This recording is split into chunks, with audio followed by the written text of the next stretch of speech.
पे इंट्रोडक्शन आप पढ़ोगे। तो यूनिट 1 में फर्स्ट डेफिनेशन आती है स्क्रीनिंग की। भाई स्क्रीनिंग क्या होता है? स्क्रीनिंग होता है कि इट इज़ अ चेकिंग। क्या है? चेकिंग है for a disease when there is no symptom. जैसे कि हम चेकअप कराने चले जाते हैं, ठीक है, हमको थोड़ा हमारा शरीर गर्म सा लगा, हमने चेक करवाया तो हमको बुखार मिला, ठीक है, तो ये क्या है, हमारे थोड़े थोड़े सिम्टम्स हैं या फिर ना के बराबर सिम्टम्स है। जब हम कोई चेक करा ले और डिजीज़ मिल जाए एट द अर्लियर एज, इसको हम बोलते हैं screening. Screening is a checking for a disease when there is no symptoms because and it helps to find the disease at the early age. तो ये हमको हेल्प करता है कि जो डिजीज़ है उसका पता चल जाए बहुत ही पहले, बहुत अर्ली स्टेज पे। तो स्क्रीनिंग बहुत इंपॉर्टेंट है, ठीक है। जब भी कोई स्पेशल चाइल्ड होता है सबसे पहले उसकी स्क्रीनिंग ही की जाती है, ठीक है। तो it is a first step. Next is assessment. Assessment क्या होता है? स्क्रीनिंग के बाद हम असेसमेंट करते हैं, ठीक है। Assessment is a gathering, it refers to the process of gathering and analysing information. इसमें हम सारी इसमें क्या करते हैं, हम उसके सारे डेटा को गैदर करते हैं, ठीक है। जो भी हमने इन्फॉर्मेशन ली है स्क्रीनिंग से, ऑब्जर्वेशन से, उस सबको गैदर करते हैं, फिर उसको एनालाइज करते हैं, मीन्स उसको समझते हैं, देखते हैं, अपना पर्सपेक्टिव देते हैं, अपना परसेप्शन देते हैं in order to administration decision. अभी हम क्यों करते हैं? ताकि हम कोई डिसीजन ले सकें, कोई इंस्ट्रक्शन प्रोवाइड कर सके, कोई गाइडेंस दे सके फॉर एन इंडिविजुअल, ठीक है। हम क्या करेंगे, उसको ऑब्जर्व करेंगे, फिर उसके बाद उसके सारे डेटा को गैदर करेंगे, उसको एनालाइज करेंगे एंड देन उसको गाइडेंस प्रोवाइड करेंगे, ठीक है। Next is testing. टेस्टिंग क्या होता है? टेस्टिंग है, टेस्ट वर्ड से समझ आ रहा है एग्जामिन करना, ठीक है, उसकी परीक्षा लेना। तो test is use to examine someone's knowledge. तो टेस्ट हम इसीलिए यूज करते हैं ताकि हमें पता चले कि सामने वाले को कितनी नॉलेज है ऑफ समथिंग, किसी भी चीज़ की। To determine what the person knows, कि हम जान सके कि वो पर्सन कितना जानता है, क्या जानता है, और हैज़ लर्न, वो कितना सीख पाया है। नेचर ऑफ द टेस्ट, एक टेस्ट कैसा होना चाहिए? एक टेस्ट रिलायबल होना चाहिए। रिलायबल मीन्स कि बहुत अच्छा होना चाहिए, एक एप्लीकेबल टेस्ट होना चाहिए, सब दे सके उसको, ऐसा होना चाहिए। फॉर्मल होना चाहिए, नॉर्म्ड होना चाहिए, स्टैंडर्डाइज्ड होना चाहिए। Standardise means made by the professionals होना चाहिए। ऑब्जेक्टिव होना चाहिए और नॉट एक्सपेंसिव, ज़्यादा महंगा नहीं होना चाहिए, ठीक है। तो ये टेस्ट के बारे में कि टेस्ट कैसा होना चाहिए, टेस्ट का नेचर कैसा है। तो टेस्ट हमेशा रिलायबल होना चाहिए, उसको कोई भी दे सकता है। फॉर्मल होना चाहिए, फॉर्मल मीन्स परफेक्ट टाइम बिल्कुल फिक्स टाइमिंग होना चाहिए, फिक्स्ड सारे रूल्स फॉलो होने चाहिए। नॉर्म्ड होना चाहिए, ठीक है, यानी कि किसी भी अथॉरिटी, कोई भी अथॉरिटी उसे कराए। देन स्टैंडर्डाइज प्रोफेशनल मेड होना चाहिए, ऑब्जेक्टिव होना चाहिए, नॉट एक्सपेंसिव होना चाहिए। नेक्स्ट हमारा पॉइंट आता है मेजरमेंट। अब मेजरमेंट क्या होता है? It is a quantitative approach. ये क्या है? Quantitative approach of an object or an extent which can be use to compare with other object. Measurement क्या होता है? मेजरमेंट होता है कि मेज़र करना। जैसे हम एक ऑब्जेक्ट को दूसरे ऑब्जेक्ट को कंपैरिजन में मेज़र करते हैं, तो ये क्या है? क्वांटिटेटिव। हम केजी में, वेट में मेज़र कर सकते हैं, हम हाइट में मेज़र कर सकते हैं, लेंथ में मेज़र कर सकते हैं, वॉल्यूम में मेज़र कर सकते हैं। तो ये क्या है? मेजरमेंट, कि भाई कितना, इससे हम क्या पता चलेंगे? कितना। तो ये क्या है? क्वांटिटेटिव अप्रोच है। जब हम किसी ऑब्जेक्ट को किसी अदर ऑब्जेक्ट या किसी अदर इवेंट को हम कंपेयर कर रहे हो तो हम मेजरमेंट करते हैं। तो मेजरमेंट का नेचर कैसा होना चाहिए? ये क्वांटिटेटिव होनी चाहिए, क्वांटिटेटिव तो होती ही है। प्रिसाइज एंड एक्यूरेट होनी चाहिए, इसमें कोई गलती नहीं होनी चाहिए, ठीक है। रिलायबल होनी चाहिए, सबके लिए काम है, ऐसी होनी चाहिए। नेक्स्ट वर्ड आता है इवैल्यूशन। इवैल्यूशन क्या होता है? इवैल्यूशन होता है जैसे हमने सारा प्रोसेस कर लिया, अब हम इवैल्यूशन करेंगे। तो it is a process of gathering. इसमें क्या होता है? सही gathering and interpreting the evidence on changing the behaviour of student as they process through the learning. जैसे हम स्कूल में बच्चों को पढ़ा रहे हैं, ठीक है, अब वो जानना कि उसने कितना पढ़ा है, उसको कितना आता है, दैट इज इवोल्यूशन, ठीक है। इसमें क्या करते हैं कि हम उसको ये देखते हैं कि कितना आया, हमने सिखा तो दिया लेकिन हमको पता करना है उसको कितना आता है। तो एक टाइप ऑफ इवोल्यूशन, कितना उसको आया, पहले कितना आता था और अब उसने नया कितना सीख लिया, ठीक है। तो ये एक प्रोसेस है जिसमें हम सारी इन्फॉर्मेशन गैदर करते हैं, उसको इंटरप्रेट करते हैं और फिर पता लगाते हैं कि बच्चे के बिहेवियर में क्या क्या चेंज आया थ्रू द स्कूल, जब से वो स्कूल में आया है। तो it is to determine its worth और फिटनेस। हम उसको ये देखते हैं कि वो कितना कर पा रहा है और कितना वो करेगा। अब हमने स्क्रीनिंग की, असेसमेंट किया, टेस्ट किया, मेजरमेंट किया। अब इन सब चीज़ों का पर्पस क्या है? स्क्रीनिंग का पर्पस क्या होता है? हम क्यों करते हैं स्क्रीनिंग? ठीक है। तो ये क्वेश्चन आता है टू स्क्रीनिंग एंड आइडेंटिफाई दो student have with potential problem. हम स्क्रीनिंग इसीलिए करते हैं ताकि हम आइडेंटिफाई कर सके स्टूडेंट को विद देयर पोटेंशियल प्रॉब्लम्स, उन प्रॉब्लम्स के बारे में जो उनको आगे हो सकती हैं। इसीलिए हम स्क्रीनिंग करते हैं ताकि हम उनकी प्रॉब्लम्स को आइडेंटिफाई कर सकते हैं इन फ्यूचर जो उनको आने वाले हैं। Recognisation of evolution in teaching programmes and strategies. हम पहले से ही इवोल्यूट कर लें, अपने आप को प्रिपेयर कर लें कि हमको क्या क्या टीचिंग प्रोग्राम्स और क्या क्या स्ट्रैटेजीज यूज़ करनी है, इसलिए भी स्क्रीनिंग की जाती है। Determination of current level of educational needs. हाँ, इस स्क्रीनिंग से हमें पता चल जाता है कि बच्चे का करंट लेवल क्या है और उसकी करंट एजुकेशनल नीड्स क्या क्या है। जैसे मान लीजिए बच्चे को ना थोड़ा कम सुनाई देता है, ठीक है, तो हम क्या करेंगे, हम उसकी तरह हम ऐसा तो है नहीं है कि हम ऐसे बोले जाएंगे उसको कुछ समझ नहीं आएगा, ऐसा तो हम नहीं कर सकते। तो हमको क्या करना पड़ेगा, थोड़ी साइन लैंग्वेज का यूज़ करना पड़ेगा, थोड़ी लिप रीडिंग का यूज़ करना पड़ेगा, ठीक है। तो हमको उसकी करंट लेवल का पता चल जाएगा और उसकी एजुकेशनल नीड्स का पता चल जाएगा। Next, decision about the classification programme placement. तो इससे हम डिसीजन ले सकते हैं कि हमें उसको कैसे क्लासीफाई करना है, उसकी प्लेसमेंट कैसे करनी है, उसको कौन कौन से प्रोग्राम्स में इन्वॉल्व करना है। Development of individual education process including goals, objective and evolution procedure. तो इसमें क्या होगा, हम उसकी IEP डेवलप करेंगे। IEPs individualised educational programme. ये क्या होता है, ये एक ऐसा सेट होता है जिसमें हम उस बच्चे के पूरे ईयर के बारे में लिखते हैं, क्यों कितनी कितनी चीज़ें हमको करानी है, कितना कितना उसको पढ़ाना है, कितना कितना उसको सीखना है। तो एक टाइप की प्लानिंग होती है उसके पूरे 1 ईयर के लिए, ठीक है। It can be 1 year, it can be 6 month, it can be 2 year, ठीक है। तो फिक्स्ड नहीं होता है, बट हाँ IEP एक रिटन डॉक्यूमेंट है। इवोल्यूशन ऑफ इफेक्टिव IEP, एक इफेक्टिव IEP के डेवलपमेंट के लिए भी हम स्क्रीनिंग करते हैं। तो ये पर्पस है कि हम स्क्रीनिंग क्यों करते हैं। तो हमारी 1.1 खत्म होती है यहाँ पे। नेक्स्ट हमारा आता है 1.2। 1.2 में क्या है, assessment for diagnose and certification. इसमें हम असेसमेंट करते हैं, डायग्नोस करते हैं और सर्टिफिकेशन करते हैं, ठीक है। तो इसमें क्या होता है, इसमें हमारे कुछ टेस्ट आते हैं, ठीक है, जो टेस्ट हम करते हैं। फर्स्ट आता है इंटेलेक्चुअल असेसमेंट टेस्ट। इंटेलेक्चुअल का मतलब आपको पता है, it is related to the mind, thinking, understanding से रिलेटेड होता है। जहाँ पे भी इंटेलेक्चुअल वर्ड आया, कॉग्निटिव वर्ड आया, they all are related to the thinking, brain, कि आप क्या सोचते हो, क्या अंडरस्टैंड करते हो, तो उसके लिए है। तो इंटेलेक्चुअल असेसमेंट टेस्ट ये उसकी थिंकिंग को चेक करने के लिए टेस्ट है। Including a broad range of cognitive skills and process as measure by the intelligence test. तो इसमें हम क्या मेजर करते हैं, इसमें उसकी कॉग्निटिव स्किल को मेजर करते हैं। इस पूरी प्रोसेस में हम क्या देखेंगे कि उसको कितनी कॉग्निटिव स्किल है, means how much he can understand, उसकी अंडरस्टैंडिंग बेस्ड टेस्ट होगा, ठीक है। तो इसमें कुछ टेस्ट आते हैं, ये सारे टेस्ट के नाम है, आप पढ़ सकते हैं।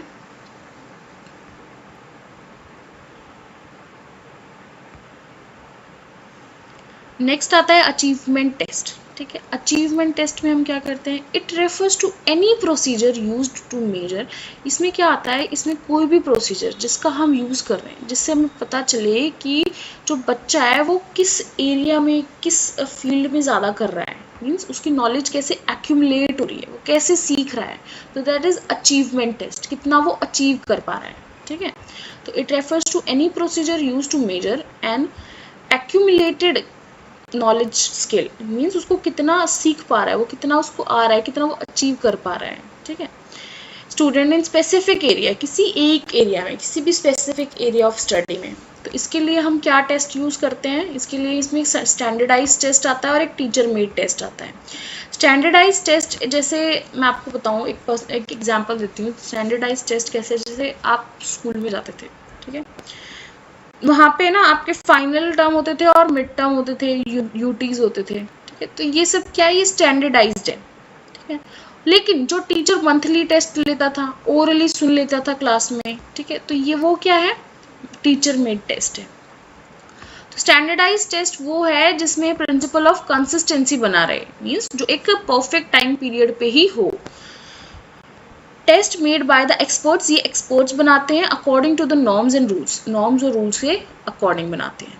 नेक्स्ट, टीचर मेड टेस्ट कौन सा होता है जो टीचर बनाती है? It is normally in the form of oral test. Oral test हो सकता है, ये रिटन टेस्ट हो सकता है, ये कैन बी चेंज, हम इसको चेंज कर सकते हैं। जैसे आज मैम नहीं आई, कल टेस्ट हो जाएगा। आज कुछ काम आ गया, कल टेस्ट हो जाएगा। मैम को सिलेबस पूरा कराना है, कल टेस्ट हो जाएगा। ठीक है, तो ऐसे, तो इसमें ना हम फ्लेक्सिबिलिटी कर सकते हैं, लेकिन वहाँ पे हम नहीं कर सकते, दैट इज फिक्स्ड। नेक्स्ट आता है एप्टीट्यूड टेस्ट। एप्टीट्यूड टेस्ट में क्या होता है? It is defined as the test innate the ability and capacity to acquire some specific skills. अब एप्टीट्यूड टेस्ट होता है कि जिसमें हमको ये पता चले, हम ये टेस्ट करें कि उसकी एबिलिटी क्या है, वो बच्चा कितना कर सकता है, कितनी उसकी कैपेसिटी है, कितना वो एक्वायर कर सकता है एक नॉलेज को, एक टास्क को, एक स्पेसिफिक स्किल को। ठीक है, तो इसमें हम उसकी कैपेसिटी मेजर करते हैं, उसकी एबिलिटी मेजर करते हैं कि वो एक कितना वो रिस्पॉन्स करता है, कितना वो उसको कर सकता है। ठीक है, तो इसके भी बहुत सारे टाइप है एप्टीट्यूड टेस्ट के। Manual test, mechanical test, clerical test, general learning ability, verbal ability, numeral ability. तो इसमें हम क्या है, इसमें हम उसकी एबिलिटी चेक कर रहे हैं, उसकी कैपेसिटी चेक कर रहे हैं कि भाई वो कितना कर सकता है, कितनी उसमें एबिलिटी है, कितनी उसमें स्ट्रेंथ है। तो to measure the strength, to measure the ability or the capacity is called aptitude test. Next आता है साइकोलॉजिकल असेसमेंट। साइकोलॉजिकल असेसमेंट क्या होता है? साइकोलॉजिकल भी वर्ड मेंटल हेल्थ रिलेटेड है। ठीक है, ये हमारी थिंकिंग से रिलेटेड है, ब्रेन से रिलेटेड है। It is a process of evaluating the individual mental health and behavior functioning through the use of standardized test, observation and other method। ये एक ऐसा मेथड है, ये एक ऐसी प्रोसेस है जिसमें हम इंडिविजुअल की मेंटल हेल्थ और उसके बिहेवियर को जानते हैं। ठीक है, जिसमें हम उसको कैसे वो बिहेव कर रहा है, वो क्या करने वाला है, उसके माइंड में क्या चल रहा है, वो क्या सोच रहा है। ठीक है, तो वो सारी चीज़ें हम कहाँ करते हैं? साइकोलॉजिकल असेसमेंट में। इस असेसमेंट में हम स्टैंडर्डाइज टेस्ट का यूज़ करते हैं, ऑब्जर्वेशन का यूज़ करते हैं और बहुत सारे अलग अलग मेथड्स का यूज़ करते हैं। As per the nature of physiological test, psychological test as per the function of psychological test. तो हम उसके नेचर के अकॉर्डिंग भी चल सकते हैं और उसके फंक्शन के अकॉर्डिंग भी चल सकते हैं। तो ये हमारी 1.2 भी खत्म होती है। अब हम शुरू करने वाले हैं 1.3। 1.3 का टॉपिक क्या है? Developmental assessment and educational assessment. Okay, इसमें फर्स्ट टॉपिक आता है entry level assessment. Entry level assessment क्या है? नाम से ही पता चल रहा है एंट्री पे होने वाला। ठीक है, जैसे हम स्कूल में जाते हैं किसी बच्चे का एडमिशन कराने हैं, तो जो मैम होती है वहाँ पे जो एडमिशन करने वाले होते हैं, तो वो ना बच्चे से पूछते हैं आपको ABCD आती है, आपको पेंसिल पकड़नी आती है, आपको लिखना आता है, आपको रीड करना आता है। तो वो पहले ही देख लेते हैं कि बच्चा कुछ कर पा रहा है नहीं कर पा रहा है।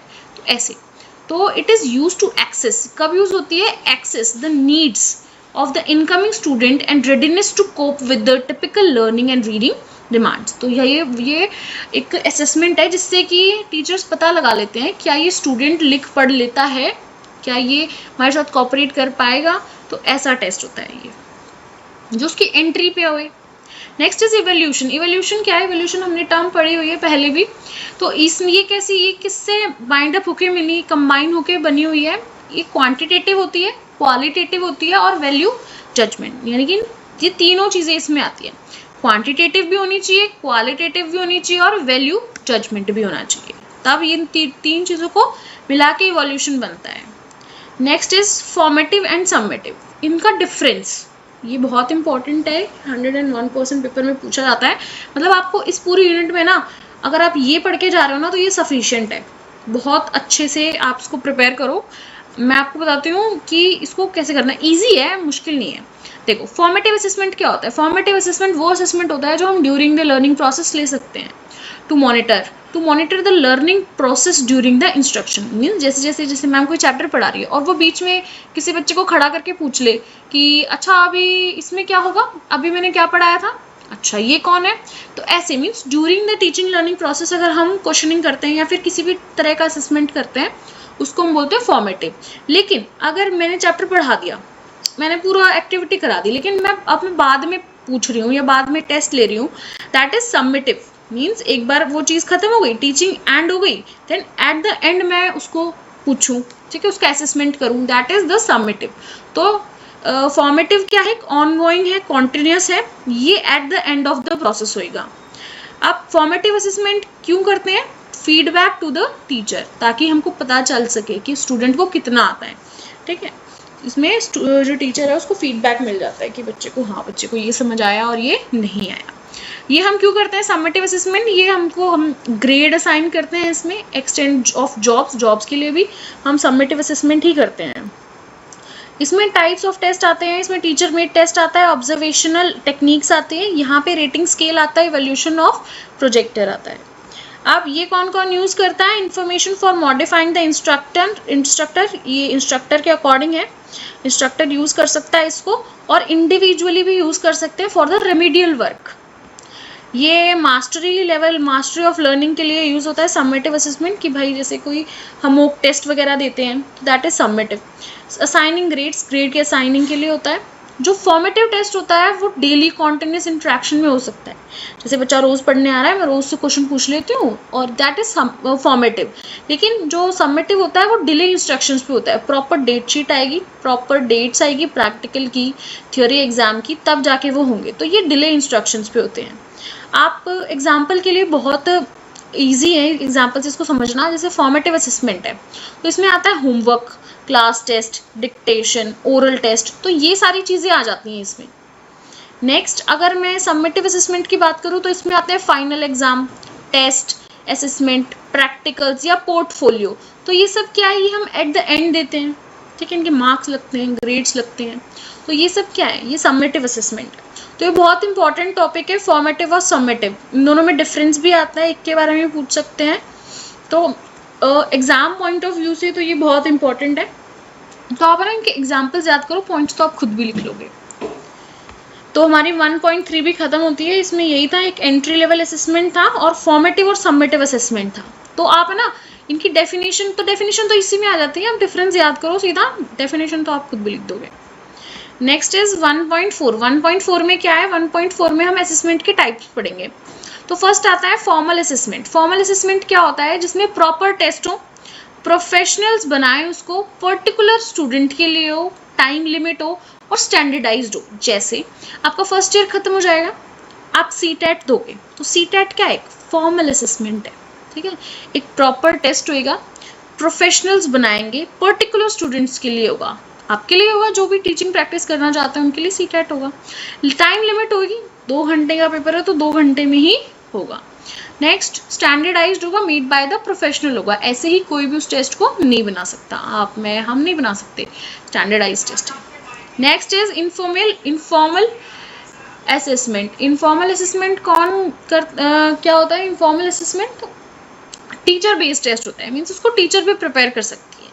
ये किस लिए होता है, ये परफॉर्मेंस एनालिसिस के लिए होता है, फॉर ऑल क्लासेस, सारी क्लासेस के लिए होता है, एंड नो टाइम लिमिट, लेकिन इसमें कोई टाइम लिमिट नहीं होती। जैसे अगर कोई टीचर आती है, आपकी क्लास टेस्ट होते हैं तो उसमें कोई टाइम लिमिट नहीं होती, तो आप बोलते हो कि मैम 10 मिनट और दे दो, तो वो और दे देती है, तो फिक्स टाइमिंग नहीं होती, फॉर ऑल कोई भी इसे दे सकता है, ऐसा तो नहीं है कि कोई बच्चा देगा कोई बच्चा नहीं देगा, नहीं, सब दे सकते हैं। इनफॉर्मल टेस्ट परफॉर्मेंस एनालिसिस के लिए होता है, हम चेक करते हैं कि बच्चे को कितना आता है कितना नहीं। नेक्स्ट आता है normed reference test. Normed reference test क्या है, ये एक ट्रेडिशनल अप्रोच है। क्या है, ट्रेडिशनल अप्रोच, इसको लार्ज पॉपुलेशन पे लिया जाता है।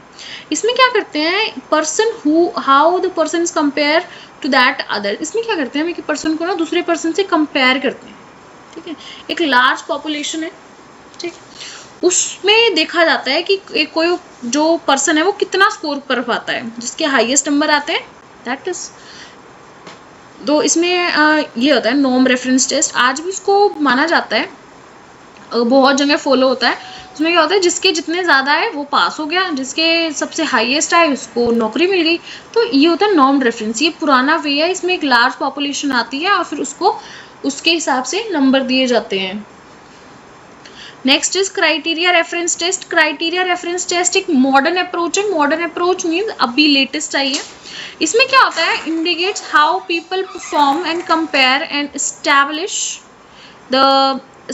Standard or criteria taught to the difficulty. Okay, इसमें क्या होता है, इसमें ना क्राइटेरिया, आपको नाम से पता चल रहा है क्राइटेरिया। तो जैसे कि बच्चों ने एग्जाम दिया, एग्जाम 60 मार्क्स का है, ठीक है, तो ना इसमें क्राइटेरिया रख देते हैं कि इतने से ऊपर वाले को ही लेंगे। जैसे अगर तो 30 नंबर वाला पास हो जाएगा, तो 30 क्या है, क्राइटेरिया है, ठीक है, आजकल कट ऑफ आती है, तो कट ऑफ क्या है, क्राइटेरिया है कि इस क्राइटेरिया तक तो आपको पहुंचना ही पड़ेगा। तो हाउ पीपल परफॉर्म, इसमें क्या देखते हैं, जो पर्सन है वो कैसे परफॉर्म करता है compare to the establish standard, यानी कि जो हमने क्राइटेरिया रखा है उससे उसको कंपेयर किया जाता है, and to indicate the mastery of the skill, तब हमको पता चलता है कि उसकी इस स्किल में इतनी मास्टरी है।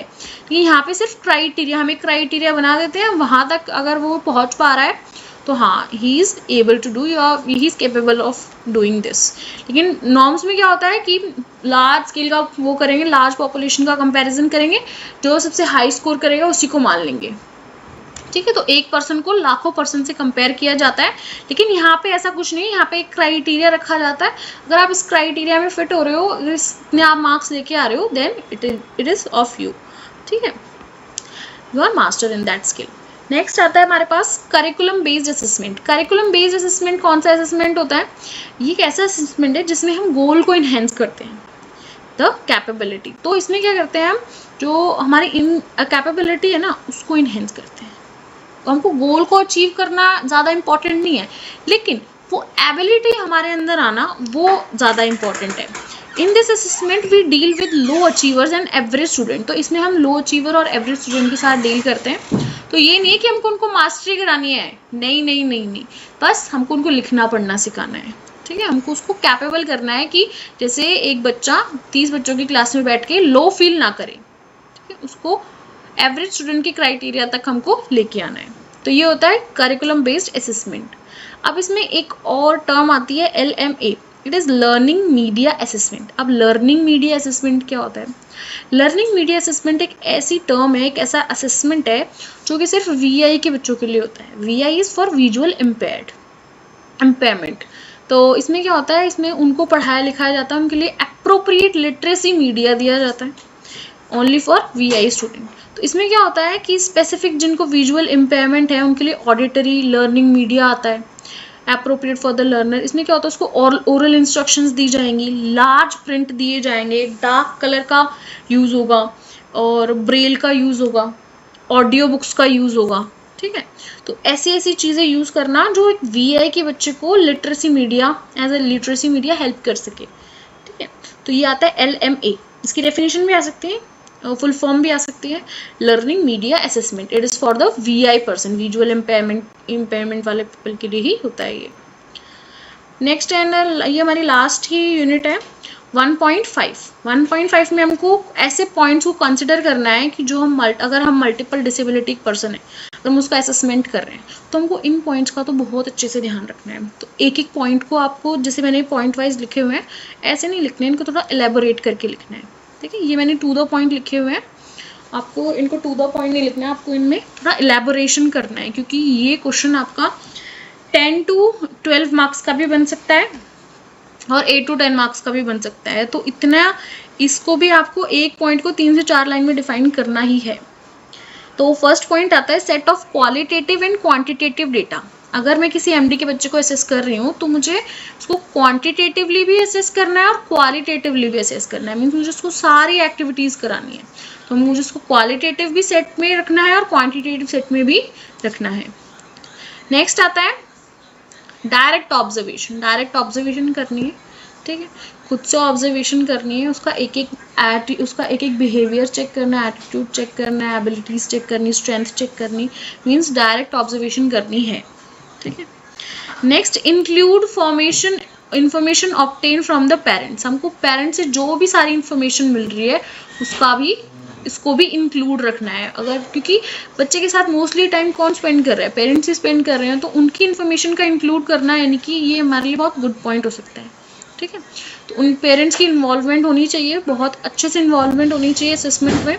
मल्टीपल मेजर्स इन असेसमेंट, हमको मल्टीपल वेज यूज़ करने, किसी एक फिक्स्ड पे नहीं रहना है, फ्लेक्सिबिलिटी लेके आनी है। तो हमें मल्टीपल मेजर्स लेंगे और मल्टीपल असेसमेंट करेंगे। Use most current version of standardise assessment, हमको मोस्ट करंट वर्जन में बिल्कुल latest version of standardise assessment करना चाहिए। ठीक है, ये बच्चे को हेल्प करेगा। हम पुराने लेंगे, पुराने तरीके भी यूज़ कर सकते हैं, लेकिन बहुत ज़्यादा अप्रोप्रिएट है कि हम आज का स्टैंडर्डाइज असेसमेंट करें ताकि वो और जगह भी एप्लीकेबल हो पाए। प्रोवाइड इंटरवल्स, हम बच्चे को इंटरवल्स प्रोवाइड करने हैं। अब आपको एक ही एक्टिविटी कराए जाओगे तो बच्चा बोर हो सकता है, क्या पता उसका इंटरेस्ट ना रहे, तो उसको छोटे छोटे ब्रेक्स देने चाहिए ताकि उसका इंटरेस्ट डेवलप हो सके। ठीक है, नेक्स्ट आता है हमारे पास इंक्लूड ऑल कंपोनेंट्स, हमको सारे कंपोनेंट्स को इंक्लूड करना है, उसकी strength, abilities, weakness, fear, anxiety, depression, stress, medical condition, physical conditions, सारे all the components we have to include in the assessment process. Next continuous progress monitoring, हमको उसकी progress को कॉन्टिन्यूसली मॉनिटर करना है। ठीक है, हर एक स्टेप पे, जैसे मान लो अगर आपने उसका एक गोल लिया है, उसको पेंसिल पकड़नी सिखानी है, तो हम उसको मॉनिटर भी करेंगे और एक एक चीज़ को कॉन्टिन्यूस रखेंगे। आज उसने इतना ग्रिप किया, आज उसने 2 मिनट ग्रिप किया, आजकल उसने 3 मिनट किया, तो हमको कॉन्टिन्यूस मॉनिटरिंग करनी है उसके गोल को अचीव कराने के लिए या फिर उसका असेसमेंट करने के लिए। स्टैंडर्डाइज टेस्ट, सारे स्टैंडर्डाइज टेस्ट का यूज करना है। Gathering all the information together, हमको उसकी सारी इंफॉर्मेशन को गैदर करना है और उसी का ही यूज करना है।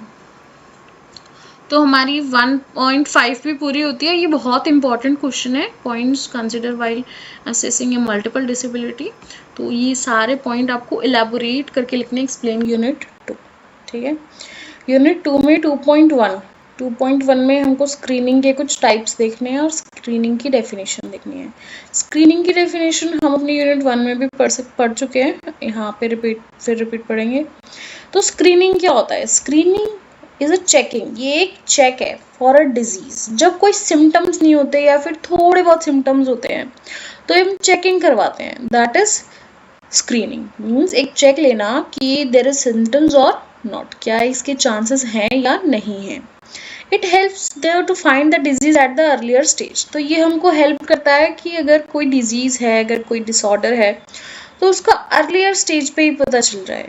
ठीक है, उसके सीवियर होने के चांसेस कम हो जाए, फ्यूचर रिस्क रिड्यूस हो जाए। तो ये क्या है? Screening. Screening is just a check for a disease when there is no symptoms.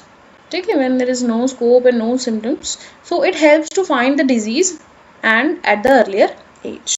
ठीक है, ये एक सिंपल प्रोसीजर है to identify the potential health, just a checkup. ठीक है, next is types of screening. अब स्क्रीनिंग के टाइप्स क्या क्या होते हैं? पहला होता है डेवलपमेंटल। डेवलपमेंटल मीन्स डेवलपमेंट से रिलेटेड है, ग्रोथ से रिलेटेड है। इंस्ट्रूमेंट इंक्लूडिंग द डोमेन्स, तो इसमें कुछ इंस्ट्रूमेंट्स होते हैं जिनमें ये डोमेन इंक्लूडेड होती है। तो फर्स्ट कॉग्निशन, हम कॉग्निशन डेवलपमेंट देखेंगे। कॉग्निशन मीन्स थिंकिंग, अंडरस्टैंडिंग, कितना समझ आता है, कितना लर्न कर पाता है। तो thinking is related to our mind, our brain, our perceptions. ठीक है, नेक्स्ट आता है fine motor and gross motor. ये हमारी फिजिकल डेवलपमेंट का पार्ट है। भाई फाइन मोटर मीन्स हमारी छोटी जो मसल्स हैं, स्मॉल मसल्स हैं, उनका डेवलपमेंट कितना हो रहा है। Gross motor is for the big muscles, big muscles का डेवलपमेंट कैसा हो रहा है। Then speech and language development, speech and language बोलना अच्छे से आ रहा है, समझ पा रहा है, भाषा बोल पा रहा है, that is speech and language development. Next is social emotional development. Social emotional development society से रिलेटेड है, क्या वो सोसाइटी में रह पा रहा है, अपने पीयर में बातचीत कर पा रहा है, इंटरेक्शन कर पा रहा है, उनकी बातें सुन पा रहा है, एडजस्ट कर पा रहा है, कोऑर्डिनेट कर पा रहा है, कोरिलेट कर पा रहा है। ये सारी चीज़ें आती है हमारे सोशल इमोशनल डेवलपमेंट में। ठीक है, नेक्स्ट आता है सोशल इमोशनल स्क्रीनिंग। अब सोशल इमोशनल स्क्रीनिंग क्यों होती है? It focuses on the child's ability. ये चाइल्ड्स की एबिलिटी पे फोकस करती है कि वो कितना कर पाएगा, कितना नहीं कर पाएगा। Express and regulate the emotions, इसमें क्या आते हैं? इसमें उसको एक्सप्रेस, इमोशंस को एक्सप्रेस करना और रेगुलेट करना। मीन्स बिल्कुल आउटब्रेक भी ना करना, अपने जो इमोशंस है उनको कंट्रोल में रखना, पॉजिटिव बिहेव करना, कंडीशन के हिसाब से हैप्पी या सैड होना।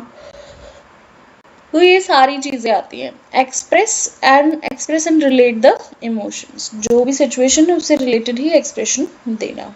Next forms close and secure relation. तो नेक्स्ट उसको से रिलेशनशिप के बारे में पता होना चाहिए, अच्छे से अपनी सिक्योर रखना चाहिए, सेफ्टी प्रोवाइड करनी चाहिए रिलेशनशिप में।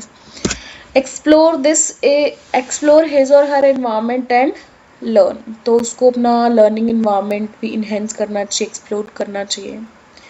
बहुत सारे वेज है सीखने के, हर तरीके से सीखना चाहिए। इन्वायरमेंट में मेनी वेज ऑफ लर्निंग होते हैं, तो वो कैसे अपने सोशल और इमोशनल बैकग्राउंड से हम कैसे उसको असेस कर सकते हैं, that is social emotional screening.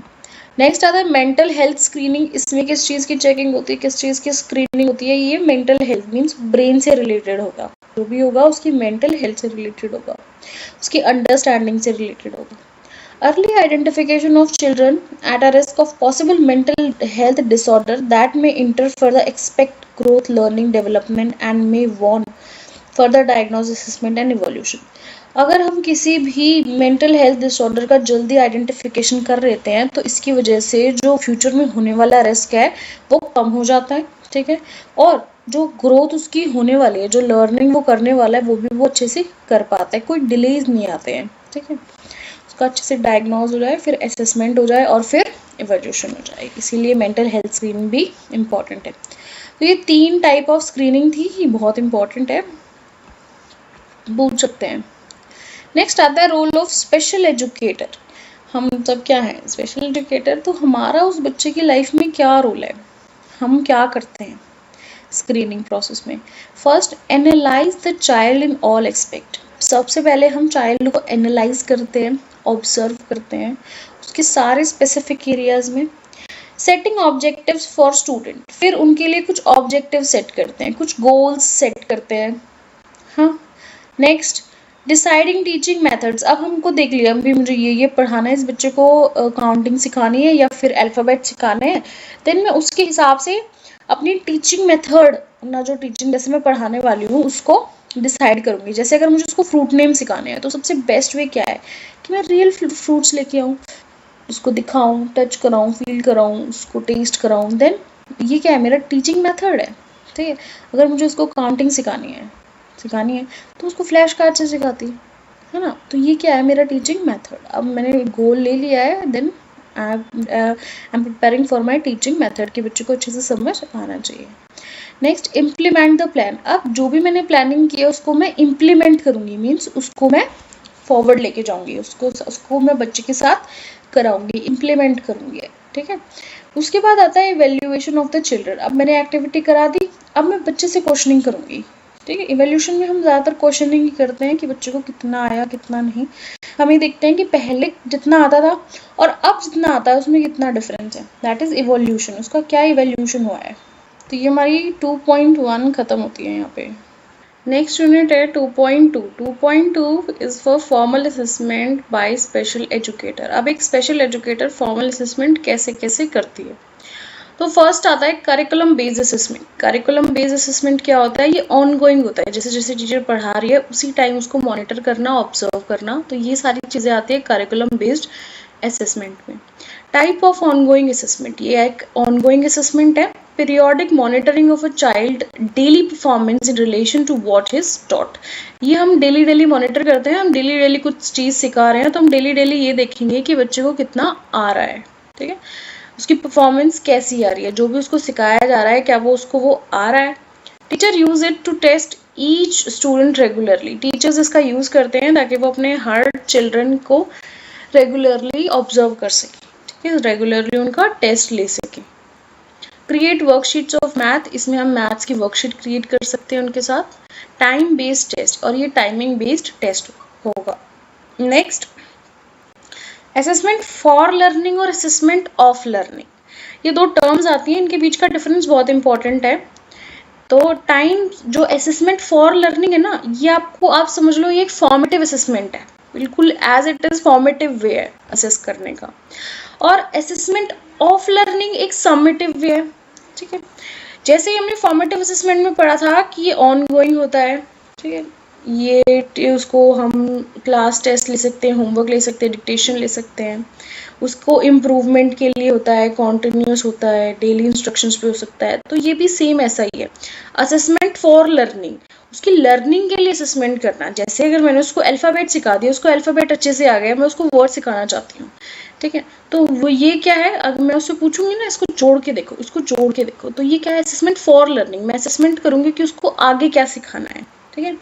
Assessment of learning होता है कि उसको कितना आ गया है, मीन्स जो मैंने सिखाया क्या उसको वो आ गया, बस वहाँ तक आ गया तो ठीक है। जो फॉर होगा वो फॉर्मेटिव टाइप होगा, जो ऑफ होगा वो समेटिव टाइप होगा। तो ये ड्यूरिंग लर्निंग होएगा, वो लर्निंग के एंड में होएगा। जो ये वाला है ऑफ फॉर वाला, वो फॉरवर्ड लुकिंग के लिए होगा, और ऑफ वाला बैकवर्ड लर्निंग के लिए होगा। Used for what and how improve the achievement. ये जो फॉर वाला है ये हम यूज़ करेंगे ताकि हम ये देख सकें कि बच्चे को कैसे इम्प्रूव किया जाए, कैसे उस चीज़ को अचीव कर पाए। लेकिन जो ऑफ वाला है वो हम उसको सर्टिफाई करेंगे कि भाई हाँ उसकी इस स्किल में मास्टरी है, ठीक है, वो कॉम्पिटेंस कर सकता है। ये जो ऑफ फॉर वाला है ये कॉन्टिन्यूस रहेगा, और जो ऑफ वाला है ये पीरियोडिक होएगा। इसमें अगर मैं एग्जांपल लूँ, असेसमेंट फॉर लर्निंग, इसमें आता है हमारा पीयर असेसमेंट यूजिंग रूब्रिक्स का यूज़ कर सकते हैं। जैसे मैंने आपको बताया होमवर्क आ सकता है, कोई भी क्लास टेस्ट आ सकता है, ओरल टेस्ट आ सकता है, डिक्टेशन आ सकती है, तो ये सब फॉर लर्निंग का पार्ट है। लेकिन जब ऑफ लर्निंग की बात होती है तो इसमें आते हैं final exams, placement test, unit test, ठीक है, जो मेड बाय प्रोफेशनल्स हैं। तो ये 2 टर्म्स हैं, ये बहुत इंपॉर्टेंट है। नेक्स्ट हमारी यूनिट आती है 2.3। 2.3 क्या है? It is a informal assessment bye teacher. पहले तो हमने पढ़ा था फॉर्मल असेसमेंट, अब हम पढ़ेंगे इनफॉर्मल असेसमेंट। इनफॉर्मल असेसमेंट में कोई स्टैंडर्डाइज्ड क्राइटेरिया नहीं होता है, ये सिंपल इंस्ट्रक्शंस पे हो जाता है। ये ओपन एंडेड क्वेश्चंस होंगे, हम स्टूडेंट को ऑब्जर्व करेंगे, उसकी परफॉर्मेंस देखेंगे कि हाउ मच दे नो, उनको कितना आता है। तो ये होता है इनफॉर्मल असेसमेंट। तो an assessment planning is described of evaluation procedure what will be used to help in IEP team। तो हम इसमें असेसमेंट को प्लान करते हैं ताकि हम उसको एवोल्यूशन कर सकें और हम एक बेटर IEP टीम बना सकें। तो इससे IEP टीम को भी ये हेल्प करता है।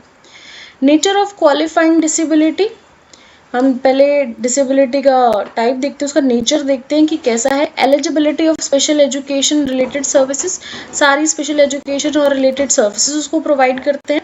Needs of the student and how they will they meet, हम स्टूडेंट की नीड देखेंगे और फिर हम ये देखेंगे कि हम उनकी सारी नीड्स को कैसे पूरी कर सकते हैं, कैसे उनको मेट करा सकते हैं। एप्रोप्रिएट इंस्ट्रक्शनल स्ट्रैटेजीज, हम उनको इंस्ट्रक्शनल स्ट्रैटेजीज देंगे, एप्रोप्रिएट देंगे, जो उनके लायक होगी, जो उनके लिए होगी, वो स्ट्रैटेजीज प्रोवाइड करेंगे। Teacher made criteria reference test, ये टीचर बनाता है, ये बच्चों के लिए बनाता है, और ये उनको एक लेवल तक सक्सीड करने में हेल्प करता है। टेस्ट एक टीचर मेड टेस्ट ऐसा ही है। इट ऑफर्स मोर सपोर्ट, इसमें बच्चों को ज़्यादा सपोर्ट चाहिए। प्रोवाइड स्टडी गाइड, इसमें बच्चे को स्टडी गाइडेंस प्रोवाइड होती है। टेस्ट हाईलाइटेड होता है, जो भी उसको सिखाया जाता है उसी में से पूछा जाता है। राइट IEP गोल्स, उसमें IEP गोल्स लिखे जाते हैं, उनको भी इंक्लूड किया जाता है। डिस्कवर स्टूडेंट इंटरेस्ट, इसमें स्टूडेंट का इंटरेस्ट को डिस्कवर किया जाता है कि उसकी स्ट्रेंथ क्या है, वीकनेस क्या है, एबिलिटीज़ क्या है, कैपेबिलिटीज़ क्या है, उसकी कैपेसिटी क्या है। तो ऐसे बच्चे को देख के ही दोनों टेस्ट किए जाते हैं। दोनों इनफॉर्मल है, और कौन करता है? स्पेशल एजुकेटर करता है। नेक्स्ट यूनिट आती है 2.4। 2.4 में हमको पढ़ना है कि हम उन बच्चों का असेसमेंट कैसे करें जिनको हाई सपोर्ट नीड्स हैं। तो मीन्स उसकी डिसेबिलिटी क्या है? सीवियर है, बहुत प्रोफाउंड है, तो उनका हम असेसमेंट कैसे करें। They require specialised and comprehensive approach, उनको स्पेशलाइज्ड और कॉम्प्रिहेंसिव अप्रोच चाहिए होती है। स्पेशलाइज्ड मीन्स उनको बहुत ज़्यादा हेल्प चाहिए, कॉम्प्रिहेंसिव अप्रोच चाहिए होती है। यूज़ मल्टीपल असेसमेंट, तो हमको उनके लिए मल्टीपल असेसमेंट यूज़ करने हैं, बहुत सारे मेथड्स असेस करने हैं जो वो एक्सेस कर सके, जो एक्सेसिबल हो। And appropriate for the student with their severe disability, और उनकी जो डिसेबिलिटी है उनके लिए अप्रोप्रिएट हो। तो इसमें हम क्या क्या कर सकते हैं? हम डायरेक्ट ऑब्जर्वेशन कर सकते हैं, कुछ इनफॉर्मल असेसमेंट कर सकते हैं, चेकलिस्ट बना सकते हैं, पोर्टफोलियो बना सकते हैं, परफॉर्मेंस बेस्ड असेसमेंट कर सकते हैं, अल्टरनेटिव कम्युनिकेशन मेथड्स का यूज़ कर सकते हैं। तो ये सारी चीज़ें कर सकते हैं। मीन्स एक पॉइंट क्या है कि हम उसमें मल्टीपल वेज यूज़ करेंगे, मल्टीपल मेजर्स अडेप्ट करेंगे ताकि हम उस बच्चे को एसेस कर सकें। अब इसमें बहुत सारी चीज़ें आती हैं, आप डायरेक्ट ऑब्जर्वेशन कर सकते हो, इनफॉर्मल असेसमेंट कर सकते हो, चेकलिस्ट बना सकते हो, पोर्टफोलियो बना सकते हो, परफॉर्मेंस बेस्ड असेसमेंट कर सकते हो, अल्टरनेटिव कम्युनिकेशन मेथड यूज़ कर सकते हो। अल्टरनेटिव कम्युनिकेशन मेथड का मतलब अगर उसको बोल के समझ नहीं आ रहा है तो आप साइन लैंग्वेज का यूज़ कर लो, ये चीज़ें। Next, adapt the assessment tools. अब बच्चे को डिसेबिलिटी है, ठीक है, तो आपको कुछ टूल्स को अडेप्ट भी करना पड़ेगा, कुछ मटेरियल को मॉडिफाई भी करना पड़ेगा ताकि वो उसको यूज़ कर सके। To accommodate their sensory and physical cognitive communications, तो क्या, ताकि हम एकोमोडेट कर सकें उसके जो सेंसरी इश्यूज़ हैं, फिजिकल इश्यूज़ हैं, उनको कॉग्निटिव प्रॉब्लम्स हैं, उन सब को ध्यान में रखते हुए हमको कुछ चीज़ें अडेप्ट भी करनी पड़ती है, जैसे अडेप्टिव इक्विपमेंट्स, अपने इक्विपमेंट्स को अडेप्ट करना, अपनी जो टेक्नोलॉजी है असिस्टिव टेक्नोलॉजी का यूज़ करना, उसको विजुअल सपोर्ट प्रोवाइड करना। तो ये क्या है, हमको असेसमेंट में कुछ अडेप्टेशंस भी करनी पड़ेंगी। फोकस ऑन फंक्शनिंग स्किल्स, हमको उसके फंक्शन स्किल्स पे फोकस करना है। Relevant the students daily lives in future independence, ताकि वो अपनी डेली लाइफ को इंडिपेंडेंटली जी सके, फ्यूचर में इंडिपेंडेंट हो सके, किसी पे डिपेंडेंट ना रहे। तो हमको उसके फंक्शन स्किल्स पे ज़्यादा ध्यान देना है। Individualise assessment procedure, tailor assessment procedure and meet each student, तो सबको इंडिविजुअलाइज असेसमेंट करना है, सब बिल्कुल पूरा प्रोसीजर फॉलो करना है, अच्छे से उस चाइल्ड को देखना है, उसको ऑब्जर्व करना है, उनकी नीड्स को बहुत अच्छे से डिस्क्राइब करना है। तो ऐसे इंडिविजुअलाइज करना है, उसकी पर्सनल नीड्स देखनी है। Consider the students preferred mode of communication, sensory preferences and strength designing assessment, हमें असेसमेंट में उसकी स्ट्रेंथ भी देखनी है, चाइल्ड की प्रेफरेंस मोड ऑफ कम्युनिकेशन का यूज़ करना है, जिस वे में वो कंफर्टेबल है उस वे का कम्युनिकेशन यूज़ करना है, उसकी सेंसरी प्रेफरेंसेस देखनी है कि भाई वो विजुअली ज़्यादा सीखता है, ऑडियो में ज़्यादा सीखता है, काइनेस्थेटिक वे से ज़्यादा सीखता है, तो ऐसे। नेक्स्ट, हमको कोलैबोरेट करना चाहिए विद मल्टी डिसिप्लिनरी टीम से। मल्टी डिसिप्लिनरी एक टीम है जिसमें सारे प्रोफेशनल्स आते हैं, जैसे special educator, service provider, speech therapist, occupational therapist, physical therapist, sociologist and parents. तो ये सब क्या है, मल्टी डिसिप्लिनरी टीम है। तो इन सबको कोलैबोरेट करना, इन सबका कोलैबोरेशन करना, ये भी एक वे हो सकता है। Next, use informal and authentic assessment that daily naturally constructed activity, हमको इनफॉर्मल और ऑथेंटिक असेसमेंट्स का यूज़ करना है ताकि हम उसको डेली जो भी उसको मॉनिटर कर सकें, जो भी उसको प्रोग्रेस कर रहा है उसको नेचुरली ऑब्जर्व कर सकें। तो हमको इनफॉर्मल असेसमेंट का भी यूज़ करना है। Observe students in the various settings, classrooms, homes and etcetera, हमको बच्चे को डिफरेंट सेटिंग्स में भी ऑब्जर्व करना है, क्लासरूम में, होम में, पार्क में, ऐसे कहीं भी जगह भी हम उसको असेस कर सकते हैं कि पब्लिक में वो कैसे बिहेव करता है, शॉपिंग मॉल्स में वो कैसे बिहेव करता है, ऐसे। मॉनिटरिंग द प्रोसेस कॉन्टिन्यूसली, हमको इस पूरी प्रोसेस को कॉन्टिन्यूसली मॉनिटर करना है, फॉर्मल तरीके से मॉनिटर करना है। Goal setting in IEP and IFSP, हमको उसकी आईईपी में और आईएफएसपी में सारे गोल्स को मेंशन करना है, गोल सारे सेट करने हैं। Focus on the reinforcement to encourage, हमको पॉजिटिव रीइंफोर्समेंट देनी है उसको इनकरेज करने के लिए, कभी भी नेगेटिव नहीं देनी, क्योंकि बच्चा डिसेबल है, उसमें मोटिवेशन की कमी है, ठीक है, उनको हम उनका कॉन्फिडेंस कभी भी डाउन नहीं होने देना है, हमको हमेशा उनको पॉजिटिव रीइंफोर्समेंट ही देनी है। Respect the child's dignity, autonomy and rights and ensure the assessment and conduct it in a factor sensitively and inclusive manner, हमको स्टूडेंट की डिग्निटी पे ध्यान देना है, उसकी ऑटोनॉमी पे, उसके राइट्स पे, और उसको इंश्योर कराना है कि जो भी असेसमेंट उसके साथ किया जा रहा है बहुत सेंसिटिवली करना है, हमको उसका मजाक नहीं उड़ाना, उसको रिस्पेक्ट देनी है, एंड इंक्लूसिव मैनर में किया जाए, ठीक है, उसकी सारी नीड्स को, एक सीरियस असेसमेंट हो, वो उसकी डिग्निटी का ध्यान रखना है, उसको बुरा ना लगे, उसको रिस्पेक्टफुल फील कराना, उसको कॉन्फिडेंट फील कराना है, उसको अच्छा फील कराना है। नेक्स्ट 2.5 है teacher competencies and role of special education teacher in the assessment in different settings, तो हमको टीचर की कॉम्पिटेंसी देखनी है, हमको स्पेशल एजुकेटर का रोल देखना है इन डिफरेंट सेटिंग्स में, कि भाई डिफरेंट क्राइटेरिया में एक स्पेशल एजुकेटर कैसे बिहेव करेगा, या फिर एक टीचर की क्या कॉम्पिटेंसी होनी चाहिए। नेक्स्ट, फर्स्ट आता है इसमें करिकुलम डिज़ाइन, हमको एक स्पेशल चाइल्ड के लिए कैसे करिकुलम डिज़ाइन करना है। फर्स्ट, क्राफ्ट लेसन्स को क्राफ्ट करना है। कोलैबोरेशन विद टीचर्स के साथ कोलैबोरेशन करना है, हिंदी, मैथ, इंग्लिश, जो भी टीचर्स हैं उन सबको कोलैब करना है कि भाई बच्चा इस फील्ड में ऐसे वर्क कर रहा है, किस फील्ड में वो ज़्यादा अच्छा है और किस फील्ड में वो कम अच्छा है। मॉडिफिकेशन इन लेसन्स, अगर नेसेसरी है, अगर ज़रूरत है तो उनको लेसन्स में भी मॉडिफिकेशन करनी चाहिए। Next, use of learning material, हमको लर्निंग मटेरियल का यूज़ करना चाहिए। Examining the strength and weakness, हमको उसकी स्ट्रेंथ और वीकनेस का ध्यान रखना चाहिए, उसकी एग्जामिन करनी चाहिए। IEP must be carefully followed, हमको आईईपी को ही फॉलो करना है, ठीक है। मस्ट, ये मस्ट है कि हमको आईईपी को फॉलो करना है, क्योंकि आईईपी एक ऐसा प्लान होता है जो पूरे ईयर के लिए उस बच्चे का एक सर्टिफाइड गोल्स की तरफ, अचीवमेंट की तरफ उनको लेके जाता है। Accommodate the needs of needs and incorporate them, उनकी नीड्स का ध्यान रखना चाहिए और कॉपरेशन करना चाहिए उनके साथ। सेकेंड चीज़ आती है क्लासरूम इंस्ट्रक्शंस। अब क्लासरूम में क्या क्या इंस्ट्रक्शन होने चाहिए स्पेशल चाइल्ड के लिए? को टीचिंग मॉडल्स, जो टीचर है उसको को टीचिंग मॉडल्स रखने चाहिए, जैसे both the teacher and special educator, उनको दोनों को एक साथ काम करना चाहिए उन बच्चे के साथ। पुश इन मॉडल का मतलब होता है कि जो स्पेशल एजुकेटर है वो टाइम टू टाइम बच्चों को चेक करती रहेगी, that is push in model, ठीक है। जो को टीचिंग मॉडल है उसमें पूरे दिन बहुत सारी जो दोनों टीचर है वो दोनों उनके साथ रहेगी, लेकिन जो पुश इन मॉडल है उसमें जो स्पेशल एजुकेटर है वो कभी कभी आएगी, ठीक है, एट द टाइम, लेसन के टाइम आएगी। Special educator work with the child and monitor there progress, जो स्पेशल एजुकेटर है वो चिल्ड्रन के साथ वर्क करेगी और उनकी प्रोग्रेस को मॉनिटर करेगी। 1-on-1 lesson activity, 1-on-1 means एक बच्चा और एक टीचर 1-on-1 लेसन प्रैक्टिस करेंगे और या फिर कोई भी एक्टिविटी करेंगे।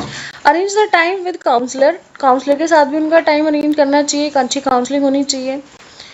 Speech therapist, dyslexia coaches, speech therapist as per the need of the child, उनको जो भी थेरेपीज की ज़रूरत है वो प्रोवाइड होनी चाहिए। डिसलेक्सिया कोचेस, अगर उनको कोई SLD है, स्पेसिफिक लर्निंग डिसेबिलिटी है, तो उनके लिए कोचेस भी प्रोवाइड होने चाहिए। Maintain the climate, positive climate, हमको जो स्पेशल एजुकेटर है उसको हमेशा पॉजिटिव क्लाइमेट ही रखना है, पॉजिटिव इन्वायरमेंट ही रखना है। ग्रेडिंग पेपर का यूज़ कर सकते हैं। इन्फोर्सिंग रूल्स का, क्लासरूम रूटीन अच्छा होना चाहिए, एंगेजमेंट अपॉर्चुनिटीज़ होनी चाहिए, तो ये सारी चीज़ें होनी चाहिए जिससे कि उसका पॉजिटिव क्लाइमेट बना रहे। थर्ड थिंग आती है लर्निंग असेसमेंट। लर्निंग असेसमेंट में क्या होता है? Special educator must conduct regular assessment, जो स्पेशल एजुकेटर है उसको रेगुलर असेसमेंट करना चाहिए, बच्चे का रेगुलर टेस्ट लेने चाहिए, रेगुलर ऑब्जर्व करना चाहिए, रेगुलर मॉनिटर करना चाहिए। Lesson must be periodically evaluated, जो लेसन भी वो पढ़ा रही है उसको पीरियोडिकली इवेल्युएट करना चाहिए। Students should gain the feeling of confidence and independence, ये इंश्योर करना चाहिए जो भी स्टूडेंट, जिस भी स्टूडेंट को वो पढ़ा रही है उनमें कॉन्फिडेंस डेवलप हो और वो इंडिपेंडेंट बन सके, ठीक है, वो किसी पे डिपेंडेंट ना रहे। Special educator must organise IEP meeting with staff and family, जो स्पेशल एजुकेटर है उसको IEP, जो भी वो IEP उसने बनाई है वो अपने स्टाफ मेंबर्स के साथ डिस्कस करे, मीटिंग करे और पेरेंट्स का इंक्लूजन रखे, फैमिली को भी IEP में इंक्लूड रखे, उसके जो भी गोल्स हैं वो उनमें पेरेंट्स की इन्वॉल्वमेंट भी होनी चाहिए। एडवोकेटिंग फॉर द स्टूडेंट, ये बहुत अच्छा पॉइंट है। एक एडवोकेटिंग होता है fighting to support and guide the encourage learner, ये क्या है? जो भी इसमें जो स्पेशल एजुकेटर वो इंश्योर करता है कि जो स्पेशल चाइल्ड है उनको सारे सपोर्ट मिल सके, उनको गाइडेंस मिल सके, ठीक है, उनको इनकरेज किया जाए लर्निंग के लिए, activities, background and need of the classroom, और सारी जो क्लासरूम में उनको नीड है वो सारी उसको प्रोवाइड हो। All school official must know the importance of inclusion, जो भी स्कूल के ऑफिशियल्स हैं, वर्कर्स हैं, टीचर्स हैं, उन सबको पता होना चाहिए कि इंक्लूजन की क्या इंपॉर्टेंस है। इंक्लूजन होता है जब हम स्पेशल चाइल्ड और एक नॉर्मल बच्चे को साथ में बिठा के पढ़ाते हैं, उसको हम बोलते हैं inclusion. Commercial communication with parents and involvement must be needed, जो पेरेंट्स हैं उनका भी हमको इन्वॉल्वमेंट रखना है, उनकी भी कम्युनिकेशन रखना है, ठीक है, पेरेंट्स के इन्वॉल्वमेंट का बहुत ध्यान रखना चाहिए। तो एडवोकेटिंग इज लाइक उनको सपोर्ट करना है, उनकी गाइड करना है, उनको उनके राइट्स के लिए उनको फाइट करना सिखाना है, ठीक है, उनको लर्निंग के लिए इनकरेज करना है, जो भी उनको राइट्स मिले हुए हैं हमको इंश्योर करना है कि उनको सारी फैसिलिटीज़, उनकी सारी नीड्स के अकॉर्डिंग उनको सर्विस प्रोवाइड हो रही हो। तो ये होता है एडवोकेटिंग फॉर द स्टूडेंट्स। तो स्पेशल एजुकेटर का ये भी काम होता है। यूनिट 3, ठीक है। तो assessment of student with cerebral palsy, यानी कि अब हम उन बच्चों का असेसमेंट करेंगे जिनको CP होता है, सेरेब्रल पाल्सी होता है।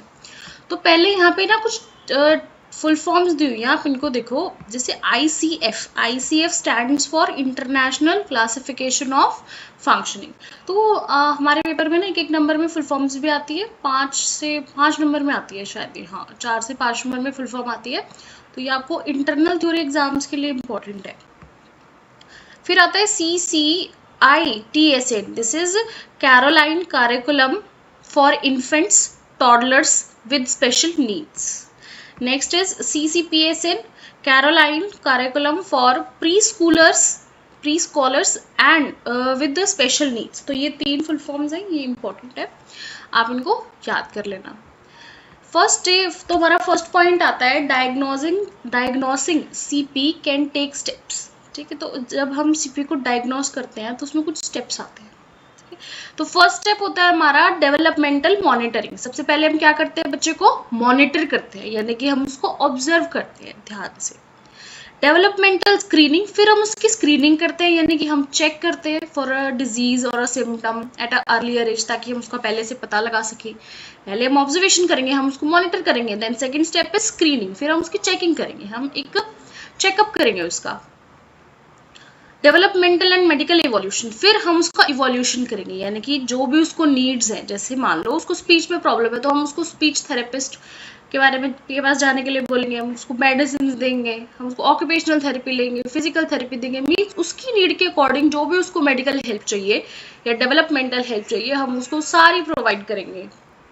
तो फर्स्ट आता है डेवलपमेंटल मॉनिटरिंग। इसमें क्या होता है, ट्रैकिंग द चाइल्ड ग्रोथ, हम उस चाइल्ड की ग्रोथ को ट्रैक करेंगे, यानी कि अच्छे से ऑब्जर्व करेंगे। Doctor does this if there are concern with the development. ये चीज कौन करता है, मॉनिटरिंग कौन करता है, ये डॉक्टर करता है। डॉक्टर जो है उसकी डेवलपमेंट को मॉनिटर करता है कि क्या उसके साथ कोई कंसर्न है। Doctor monitor specially those who are at the higher risk of developmental problems. Doctor उनको स्पेशली मॉनिटर करता है जिनको डिसेबिलिटी का रिस्क ज़्यादा है, जिनको डेवलपमेंटल प्रॉब्लम्स ज़्यादा है या फिर उनको डिले हो रहा है, जो हाई रिस्क पे है। Then the development screening test should be give as soon as possible। और जैसे ही मॉनिटरिंग खत्म हो जाती है तो वो कहता है कि जाओ स्क्रीनिंग करा लो, कि नेक्स्ट स्टेप क्या है मॉनिटरिंग के बाद, screening. Next is developmental screening. Developmental screening में क्या होता है, ये एक शॉर्ट टेस्ट होता है जिसमें हम बच्चे को अलग अलग एरियाज में देखते हैं, उसके स्पेसिफिक डिलेज को देखते हैं, जैसे मोटर मूवमेंट, ऐसे मतलब एक टाइप ऑफ टेस्ट है जिसमें हम बच्चे को देख सकते हैं। American Academy of Pediatrics recommend regular visits. तो जो हमारी अमेरिकन अकेडमी है वो कहती है कि 9 मंथ्स, 18 मंथ्स और 24 मंथ्स, इन 3 माइलस्टोन्स पे हमको ज़्यादा ध्यान देना चाहिए, क्योंकि जो माइल्ड डिलेज है ना वो इन्हीं मंथ में हमको दिखते हैं। Most at the end found at 18 month, सबसे ज़्यादा कहाँ दिखते हैं, 18 मंथ पे। तो हमको इन बातों का ध्यान रखना है। Next is if the result of screening test are caused in for concern, then the doctor will make referral। अब अगर स्क्रीनिंग में कुछ आता है कि बच्चे को प्रॉब्लम है, बच्चे को डिले है, तो वो क्या करता है, जो डॉक्टर है वो उसको रेफरल कर देता है, उसका रेफरल बनाता है। रेफरल एक ऐसा रिटन डॉक्यूमेंट है, मीन्स उसकी जो स्पेशल एजुकेशन है ना, उसका फर्स्ट स्टेप होता है उसकी प्रोसेस का, उसमें उसकी सारी जनरल इंफॉर्मेशन आती है, ठीक है, उसको फिर रेफर किया जाता है और डॉक्टर्स के पास, स्पेशलिस्ट के पास। तो एक रेफरल है, स्क्रीनिंग के बाद उसको जो डॉक्टर है वो रेफरल बना देता है। तो इसमें क्या क्या आता है, इसमें फिर आता है डेवलपमेंटल एंड मेडिकल इवोल्यूशन। इसमें क्या होता है, एंड अर्ली इंटरवेंशन। उसके बाद डेवलपमेंटल एंड मेंटल इवोल्यूशन। इसमें क्या होता है कि ये जो डायग्नोस है ना, ये जो बच्चे को प्रॉब्लम है उसका डायग्नोस होता है कि भाई उसको क्या प्रॉब्लम है, किस टाइप की प्रॉब्लम है, वो उसको कैसे कैसे अफेक्ट कर रही है, यानी कि यहाँ पे सारा मेडिकल क्राइटेरिया आ जाता है, हम उसको मेडिकली असेस करते हैं। Evolute movement, the doctor closely at the child of motor skills and muscle tones, reflexes and postures and take carefully। तो वो उसकी सारी मूवमेंट्स पे क्लोजली लुक करता है, उसकी मोटर स्किल्स पे बहुत अच्छे से ध्यान देता है, उसके पोस्चर्स पे बहुत अच्छे से उसको ऑब्जर्व करता है, ताकि वो कुछ उसको गाइडलाइंस प्रोवाइड कर सके, कुछ इंस्ट्रक्शंस प्रोवाइड कर सके। Next is many childrens with CP also have related such as intellectual disability। कई बार क्या होता है, जो CP का बच्चा है ना उसको और भी बहुत सारी प्रॉब्लम हो जाती है, जैसे उसको CP तो था ही, उसको साथ में IDD है, उसको सीजर्स आए या उसको विजन प्रॉब्लम हो जाए, हेयरिंग प्रॉब्लम हो जाए, स्पीच प्रॉब्लम हो जाए, तो इनका भी बाद में पता चलता है। तो ये 3 स्टेप्स है, ये बहुत इंपॉर्टेंट है। फर्स्ट है हमारा monitoring, then screening and then developmental and medical evolution. तो ये बहुत इंपॉर्टेंट है। तुम्हारी 3.1 खत्म होती है। नेक्स्ट आती है हमारी 3.2। 3.2 में फर्स्ट टर्म है हमारी बिहेवियरल असेसमेंट। अब हम सीपी के चाइल्ड का बिहेवियरल असेसमेंट कैसे करेंगे? बिहेवियरल असेसमेंट होता क्या है? बिहेवियरल असेसमेंट एक ऐसा असेसमेंट है जिससे हमें पता चलता है उसके इमोशंस के बारे में, उसके सोशल एंड बिहेवियरल फंक्शंस के बारे में, कि भाई वो सोशली कैसे बिहेव करता है, इमोशनली कैसे बिहेव करता है, अगर उसकी सेटिंग चेंज हो जाए तो वो कैसे बिहेव करता है, घर में कैसे बिहेव करता है। तो it is all related to the behaviour, their aptitude, their attitude. Conducted by the professional. इसको कौन करता है? प्रोफेशनल करते हैं। कोई साइकोलॉजिस्ट कर सकता है, थेरेपिस्ट कर सकता है, या खुद स्पेशल एजुकेटर भी कर सकता है। सम अप्रोचेज एंड टूल्स, इसके लिए हम बहुत सारे टूल्स का भी यूज कर सकते हैं। जैसे पहले तो हम बिहेवियरल ऑब्जर्वेशन कर सकते हैं, सिंपल ऑब्जर्वेशन। फिर एक आता है ABC analysis, it's antecedent behaviour consequence. ये भी बहुत अच्छा टेस्ट है, बहुत एप्लीकेबल टेस्ट है, आप इसके बारे में आगे और भी पढ़ोगे। ABC analysis. Next is FBA, this is functional behavioural assessment. ये बहुत इंपॉर्टेंट है, इसकी डेफिनेशन पूछी जाती है, आप आगे आने वाली क्लासेस में इसके बारे में पढ़ोगे। Functional behavioural assessment. और हम क्या क्या कर सकते हैं? हम क्वेश्चनरीज एंड रेटिंग स्केल का यूज कर सकते हैं, सोशल स्किल असेसमेंट कर सकते हैं, अडेप्टिव बिहेवियर स्केल यूज कर सकते हैं, साइकोलॉजिकल असेसमेंट यूज कर सकते हैं, और BIP यूज कर सकते हैं। This is behaviour intervention plan. ये सारे हम बिहेवियर असेसमेंट में यूज करते हैं। नेक्स्ट इज सेकंड है हमारा functional assessment. Behaviour is all related to the behaviour. हमने कुछ स्केल पढ़े, कुछ टेक्निक्स पढ़ी, कुछ मेथड्स पढ़े, कुछ टूल्स पढ़े, जिनका यूज करके हम बिहेवियर असेसमेंट करते हैं। ऐसे ही आता है फंक्शनल असेसमेंट। आपको नाम से पता चल रहा है फंक्शनल, फंक्शन से रिलेटेड होगा। तो आर क्रूशियल फॉर अंडरस्टैंडिंग। तो ये किसके लिए है? ताकि हम उसकी एबिलिटीज को पहचान सके, उसके चैलेंजेस को पहचान सके, उसकी नीड्स का ध्यान रख सकें ऑफ डेली लाइफ। ठीक है, इसमें क्या है, इसमें हम ये कौन करता है? ये मल्टी डिसिप्लिनरी टीम करती है। मल्टी डिसिप्लिनरी टीम में कौन कौन आता है? प्रोफेशनल्स आते हैं, फिजियोथेरेपिस्ट आता है, ऑक्यूपेशनल थेरेपिस्ट आता है, और स्पीच एंड लैंग्वेज थेरेपिस्ट भी आता है। तो ये क्या है? एक मल्टी डिसिप्लिनरी टीम है। अब इसमें कौन कौन से यूज किए जाते हैं टूल? आप इनकी डेफिनेशन, आप इसकी फुल फॉर्म बहुत अच्छे से याद करना, कोई भी पूछ सकते हैं। फर्स्ट फुल फॉर्म है gross motor function classification system, this is GMFCS। Next, ये ग्रॉस मोटर फंक्शन है, यानी कि यहाँ पे हम बड़ी मसल्स के बारे में असेस कर सकते हैं। मैनुअल एबिलिटी क्लासिफिकेशन, यहाँ पे उसकी एबिलिटी की बात होगी। कम्युनिकेशनल फंक्शनल क्लासिफिकेशन सिस्टम, यहाँ पे हम उसकी स्पीच एंड लैंग्वेज की बात करेंगे। Next, paediatric evolution of disability and inventory, उसकी डिसेबिलिटी के ही बारे में है ये भी। नेक्स्ट, स्कूल फंक्शन असेसमेंट, ये स्कूल खुद करता है, school function assessment. Next, third आता है हमारा एजुकेशनल असेसमेंट। अब एजुकेशनल असेसमेंट क्या होता है?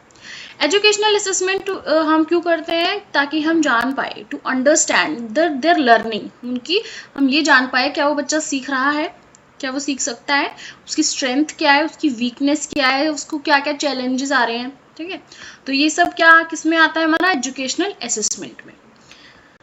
ये कौन करता है? ये स्पेशल एजुकेटर कर सकता है, पेरेंट कर सकते हैं, और किसी भी प्रोफेशनल के सपोर्ट से कर सकते हैं। अब इसमें कौन कौन से टूल यूज होते हैं?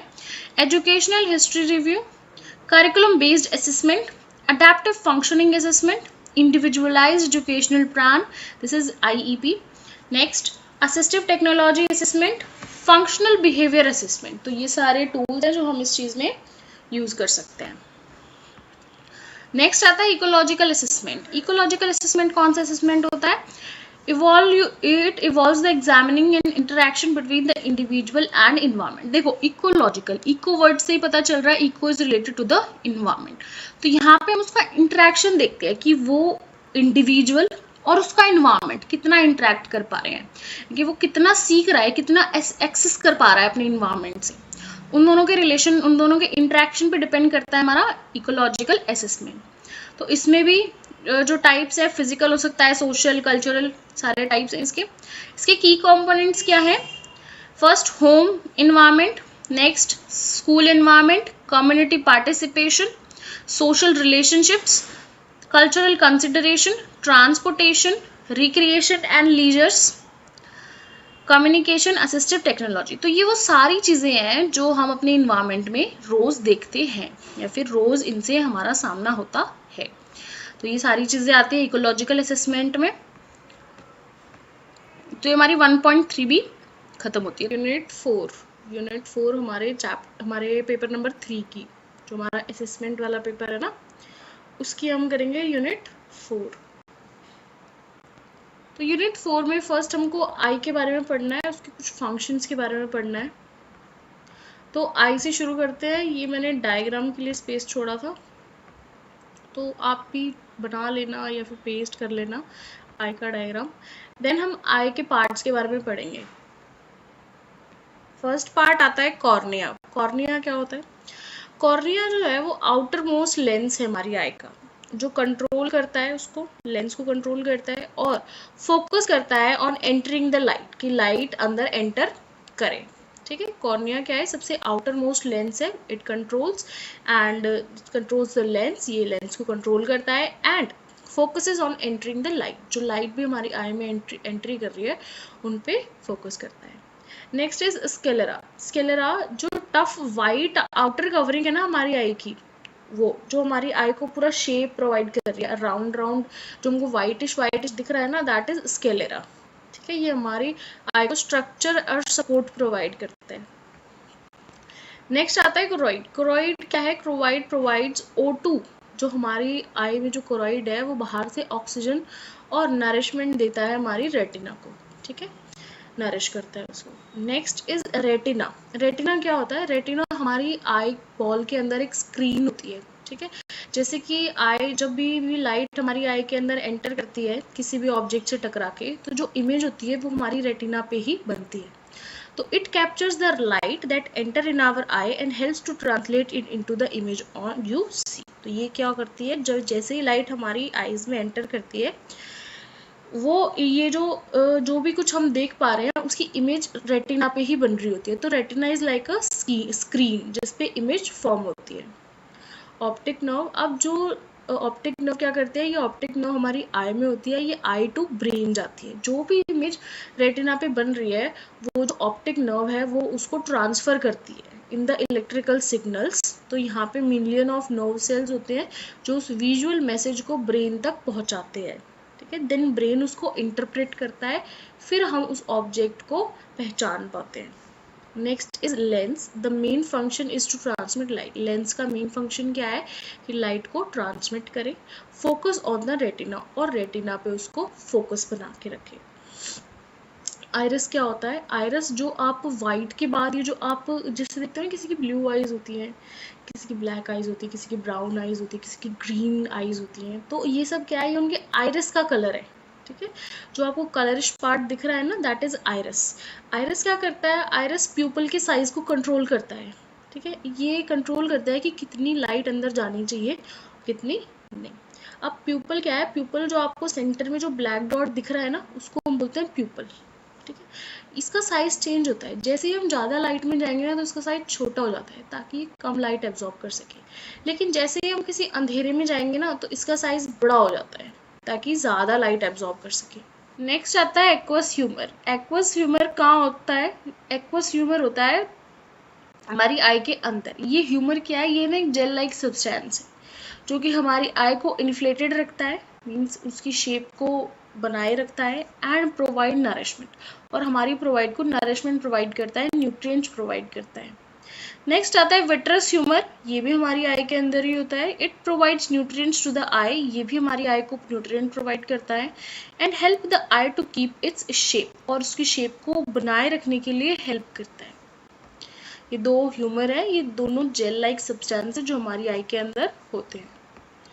नेक्स्ट आता है सिलरी बॉडी। सिलरी बॉडी, ये जो हमारी आई की मसल्स होती है ना, इधर लेफ्ट साइड और राइट साइड में, इनको हम बोलते हैं सिलरी मसल्स, जो हमारी आई बॉल को पकड़ के रखती है, कंट्रोल करके रखती है।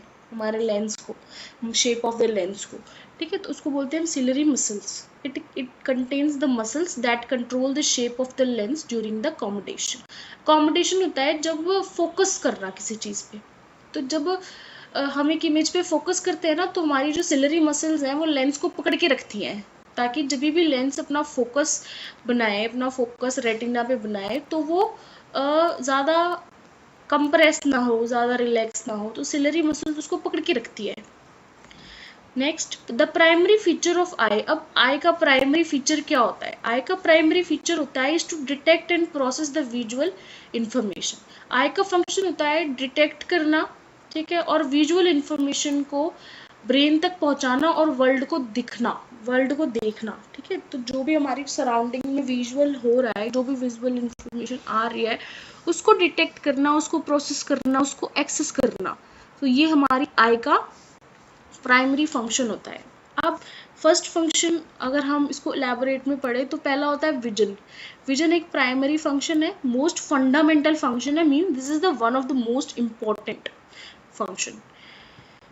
आई is enable to vision allow a person to see. तो इसका मतलब क्या होता है? एक पर्सन को दिखाई देना, उसको सब कुछ दिखना, एंड इंटरप्रेट देयर इन्वायरमेंट, और वो उसको पहचान पाए, जो भी कुछ वो देख रहा है वो उसको इंटरप्रेट कर पाए, दैट इज विजन, ठीक है। नेक्स्ट फंक्शन होता है लाइट रिफ्रैक्शन।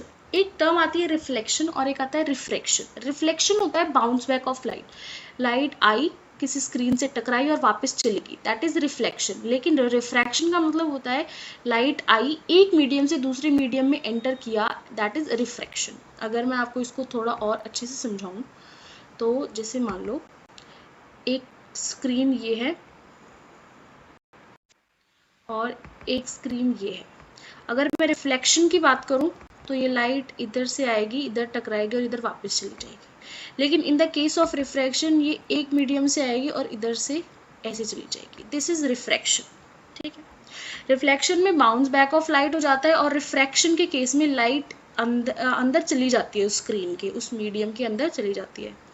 तो ऐसा ही कुछ हमारी आई में भी होता है, लाइट जो है वो अंदर चली जाती है, ठीक है, हमारी आई बॉल अंदर जाती है, फिर रेटिना पे इमेज बनती है।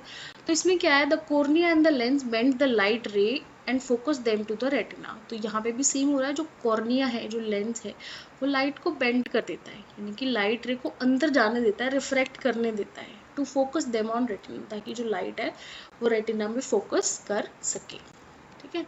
नेक्स्ट आता है अकोमोडेशन। अकोमोडेशन क्या होता है? अकोमोडेशन मीन्स हमारी आई क्या करती है, एक ऑब्जेक्ट पे फोकस भी करती है, ठीक है। हमको एक ऑब्जेक्ट देखना है तो हम उस पर फोकस भी करना है। तो it is the ability of eye to adjust its focus to see the object clearly and different distance.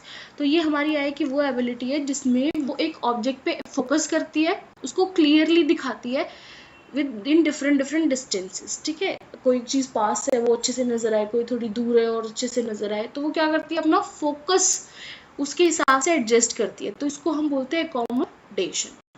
Next term हमारी आती है फोटो रिसेप्टर्स। फोटो रिसेप्टर क्या होता है? फोटो रिसेप्टर होता है हमारे ना रेटिना के अंदर कुछ सेल्स होते हैं जो लाइट को डिटेक्ट करते हैं, उनको हम बोलते हैं फोटो रिसेप्टर्स। उन सेल्स के नाम होते हैं रोड्स एंड कॉन्स। ये टाइप ऑफ सेल है, रोड सेल्स भी होते हैं और कॉन सेल्स भी होते हैं।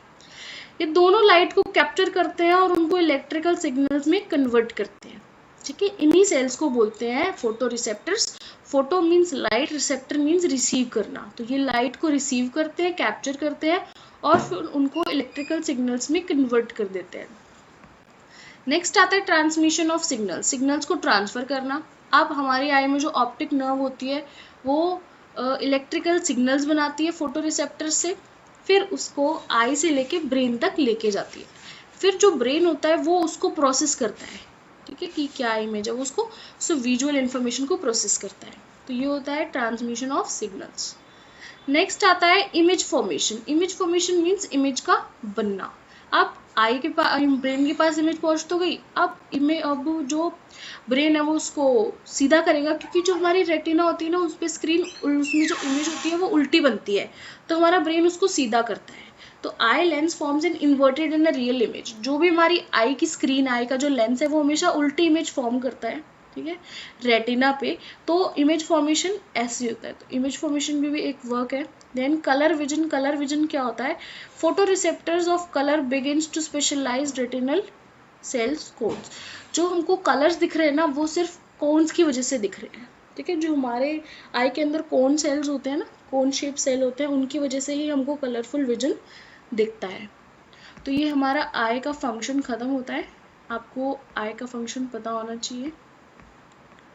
ये आई के पार्ट्स हैं, फिर ये उसके प्राइमरी फंक्शन हैं, की फीचर्स हैं, ठीक है।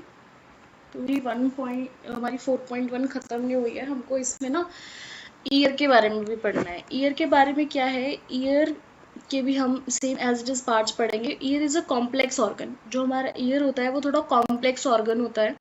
It responsible for the hearing, कि इसके लिए रिस्पॉन्सिबल होता है for the sense of hearing, हमको ईयर से सुनाई देता है। It is divided into 3 parts. ये 3 पार्ट्स में डिवाइडेड होता है।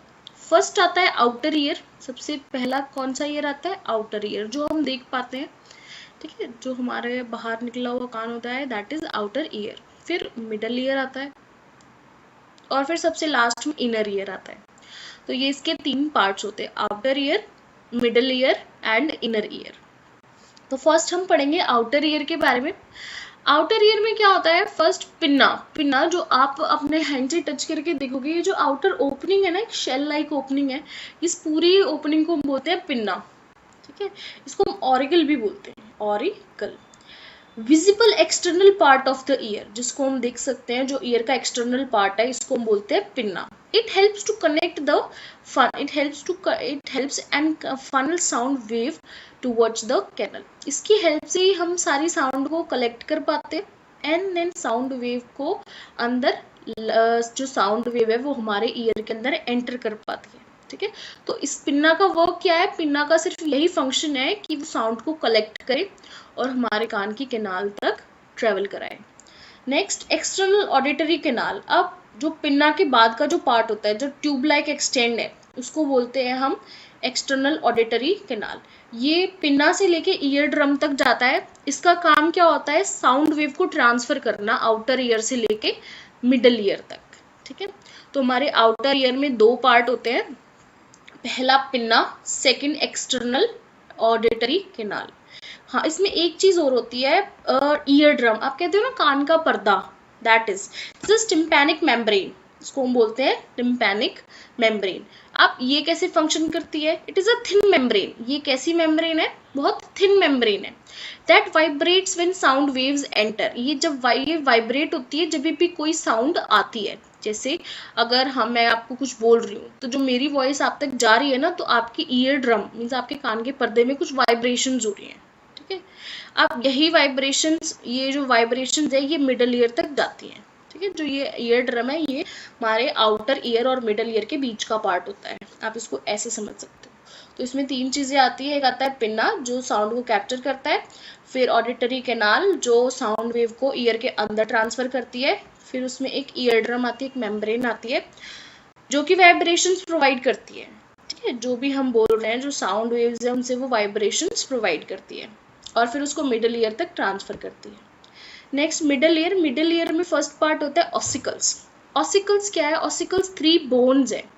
हमारी बॉडी में, हमारी जो ईयर है, उसमें 3 बोन्स होती है, that amplify and transmit the vibrations frame to eardrum to the inner ear। ये 3 बोन क्या करती है, ये उन वाइब्रेशन को ट्रांसफर करती है हमारे ईयर ड्रम से इनर ईयर तक। तो इनके नाम क्या है, एक होती है हैमर, एक होती है एनविल, और एक होती है स्टिरअप। हाँ, स्टिरअप। तो ना हमारी जो पूरी बॉडी में देखे ना, तो हमारी सबसे स्मॉलेस्ट बोन ही होती है स्टैपीज, ठीक है। ये हमारे ईयर में प्रेजेंट होती है, सबसे स्मॉलेस्ट बोन होती है। इसको, ये तो इसके वैसे नाम है, ये इसके मेडिकल नेम्स है, मिलस, इंसस और स्टैपीज। तो ये 3 बोन्स हैं, हमारे ईयर में प्रेजेंट होती है मिडल ईयर में, इसको हम ऑसिकल्स बोलते हैं। नेक्स्ट आता है एस्टुएन ट्यूब। एस्टिचन ट्यूब क्या होता है, it helps to equalise the air pressure. ये हमारे ईयर में एयर प्रेशर को मेंटेन रखती है, both the side of the drum. आपको पता है, अगर प्रेशर ज़्यादा या कम हो गया, अगर वो बैलेंस नहीं रहा, वो अनबैलेंस हो गया, तो हमारे ईयर ड्रम में हमारे हमारा जो ईयर ड्रम है वो फट सकता है, बिकॉज ये एक पतली सी मेम्ब्रेन होती है, ज़्यादा नहीं होता है, ज़्यादा लाउड म्यूजिक सुनने से तो यहाँ इस पर अफेक्ट पड़ता है, it affects the membrane. Next is third, हम अब इनर पार्ट पढ़ेंगे। तो हमारे मिडल ईयर में 2 ही चीज़ें थी, ऑसिकल्स 3 बोन्स थी और एस्टेंशियन ट्यूब थी। नेक्स्ट आते हैं हम इनर ईयर में। इनर ईयर में होता है कॉकलिया। कॉकलिया आपने स्नेल देखा होगा, ये थोड़ा स्नेल की जैसी शेप का होता है। तो इसमें क्या होता है, ये स्पाइरल शेप्ड होता है, ये फ्लूइड। 5 हमारे पेपर नंबर 3, हमारा पेपर नंबर 3 है assessment of students with multiple disabilities. तो इसके हम यूनिट 5 करेंगे, बाकी की 4 यूनिट्स हम पहले कवर कर चुके हैं, ये 5th यूनिट है, ठीक है। इसमें कुछ असेसमेंट टूल्स हैं। सबसे पहले हम इसका इंट्रोडक्शन पढ़ेंगे। 5.1 में बात हो रही है introduction to the physical, functional, educational and ecological assessments. Assessments हम बहुत तरीके से करते हैं, फिजिकली करते हैं, फंक्शनली करते हैं, जो एजुकेशनली करते हैं और इकोलॉजिकली करते हैं। तो हमें इन सब के बारे में पढ़ना है कि होता क्या है। ओके, सबसे पहले आते हैं फिजिकल असेसमेंट। फिजिकल असेसमेंट क्या कहता है, students with disability tends to have lower fitness level due to the lack of participation in physical activities, therefore physical activity is needed। जिन बच्चों को डिसेबिलिटी होती है, फिजिकल डिसेबिलिटी होती है, वो बच्चे फिटनेस में थोड़े कम होते हैं, यानी कि उनका जो फिटनेस लेवल है वो थोड़ा कम होता है। क्यों कम होता है, क्योंकि वो ज़्यादा पार्टिसिपेट नहीं कर पाते फिटनेस में, ठीक है। तो इनके लिए फिटनेस फिजिकल एक्टिविटीज़ बहुत ज़रूरी होती है। Physical education provides an opportunity for the students to experience a variety of physical activities। जो फिजिकल एजुकेशन है वो बहुत सारी अपॉर्चुनिटीज़ देती है बच्चों को, ताकि वो फिजिकल एक्टिविटीज़ में पार्टिसिपेट कर पाएँ। It is important for physical educator to provide developmentally appropriate activities and assessments to meet the unique needs of all the students to promote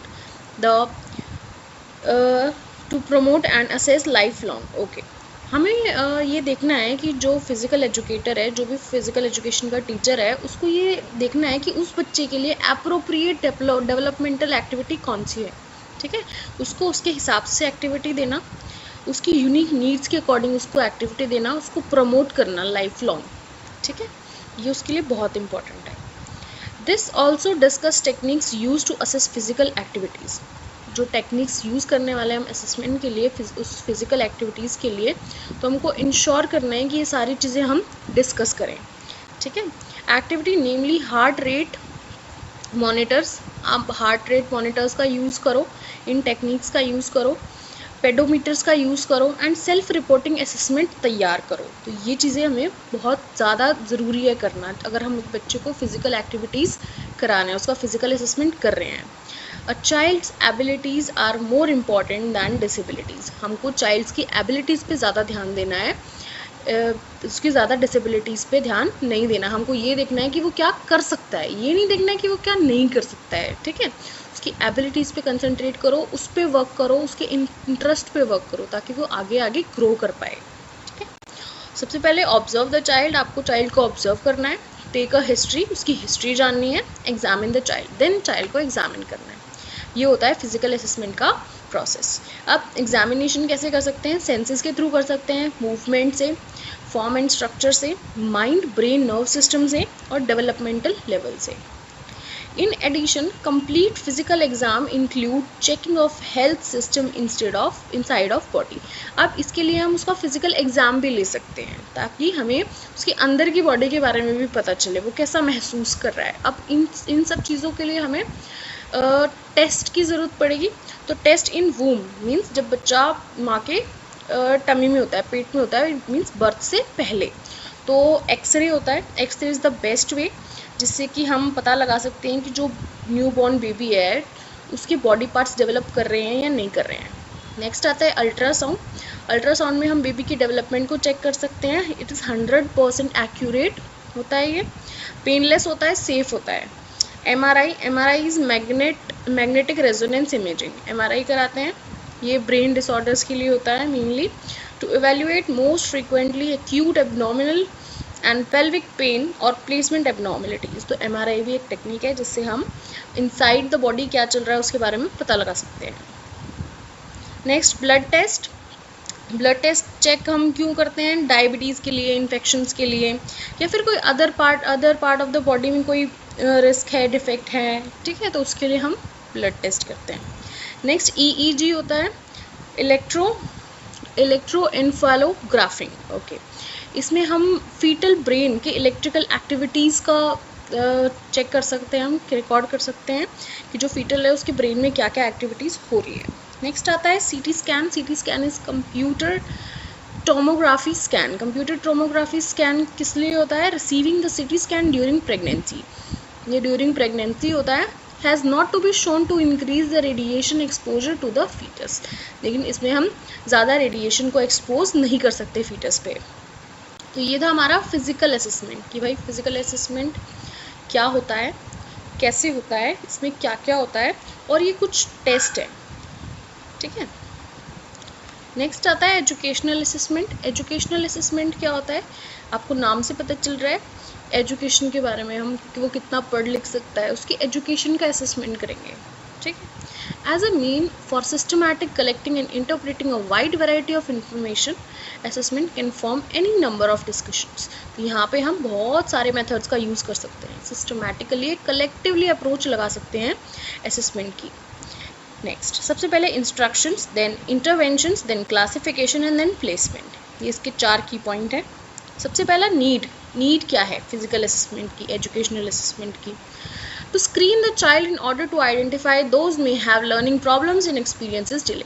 हम इसीलिए असेसमेंट करते हैं एजुकेशनल का, ताकि हमें ये पता चल पाए क्या बच्चे को लर्निंग में कोई प्रॉब्लम है या नहीं है, क्या वो जल्दी सीख रहा है या वो लेट सीख रहा है, उसकी जो लर्निंग है वो डिले तो नहीं हो रही है।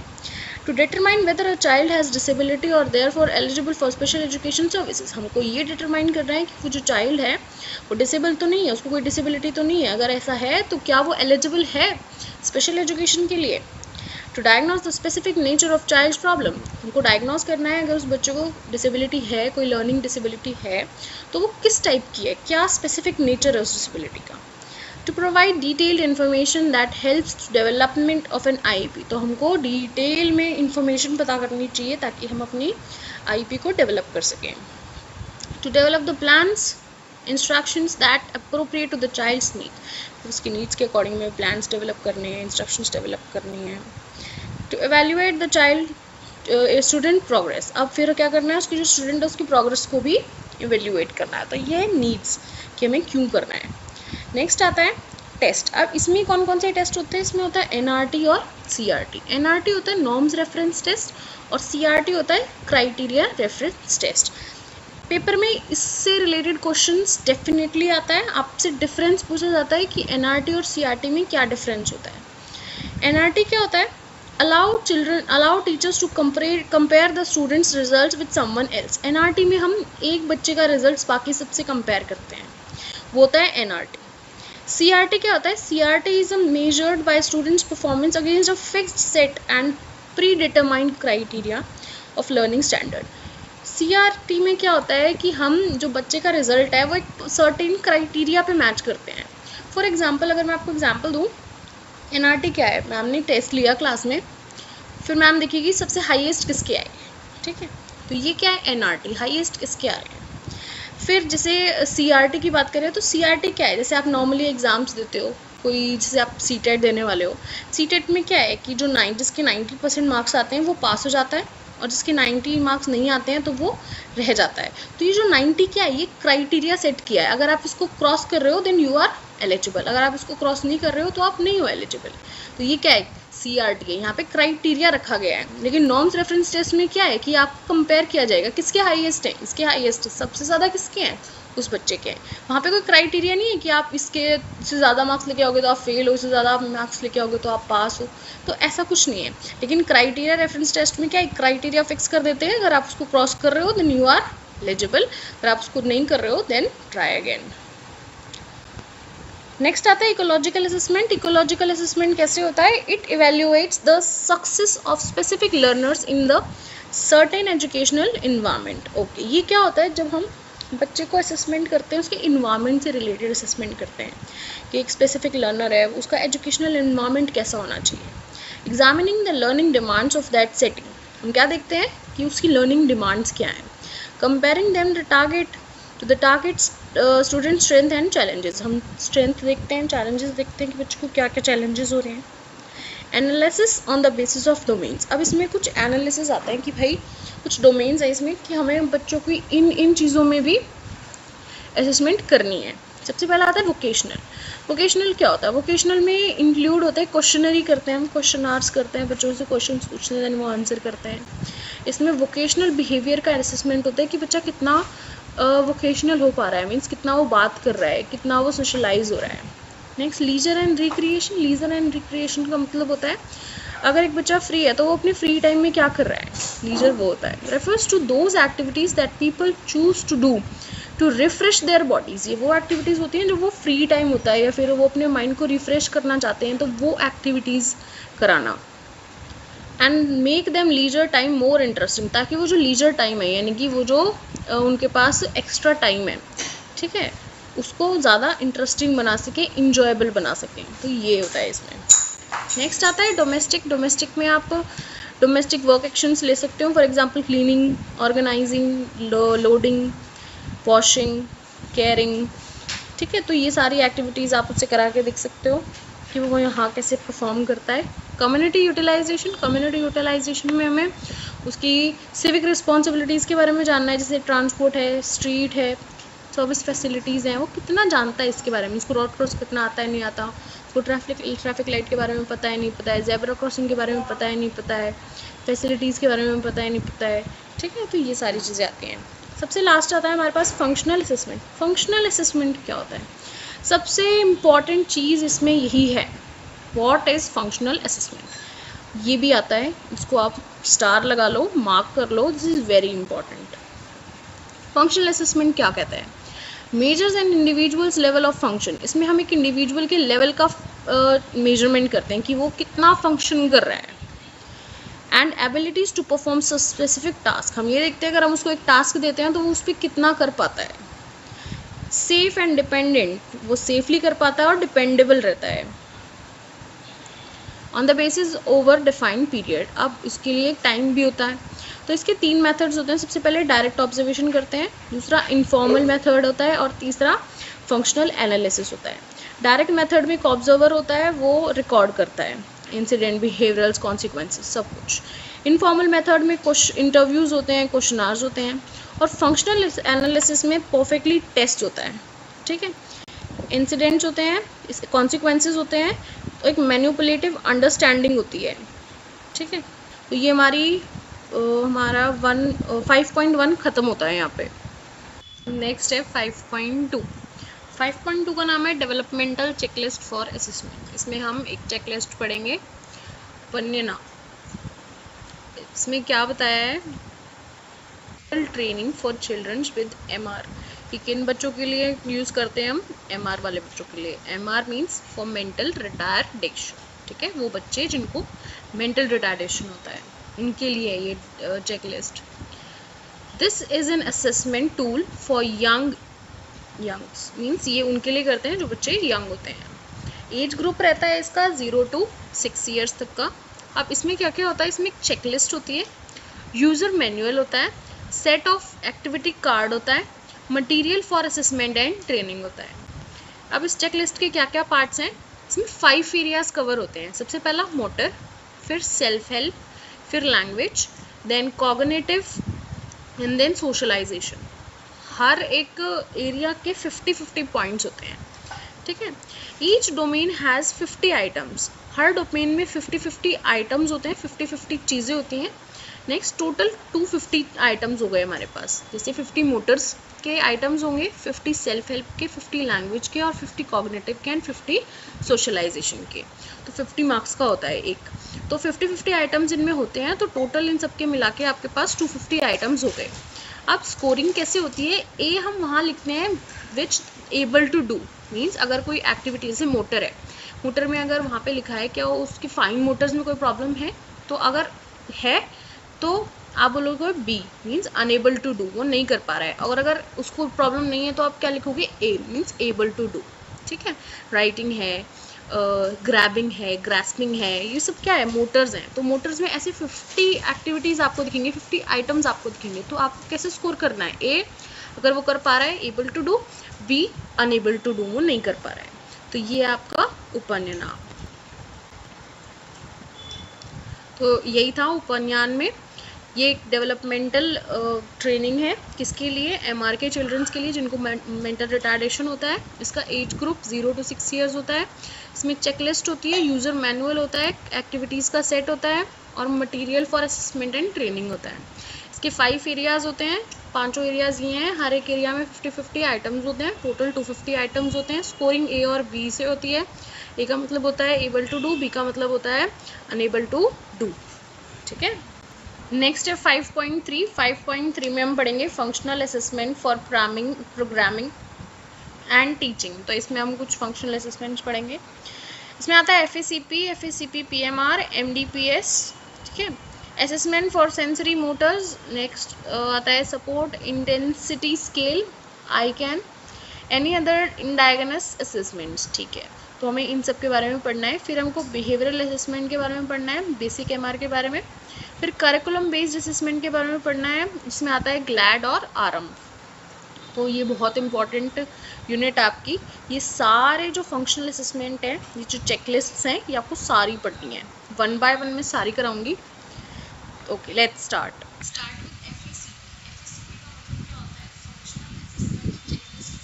प्रोग्रामिंग, ये इसकी फुल फॉर्म है।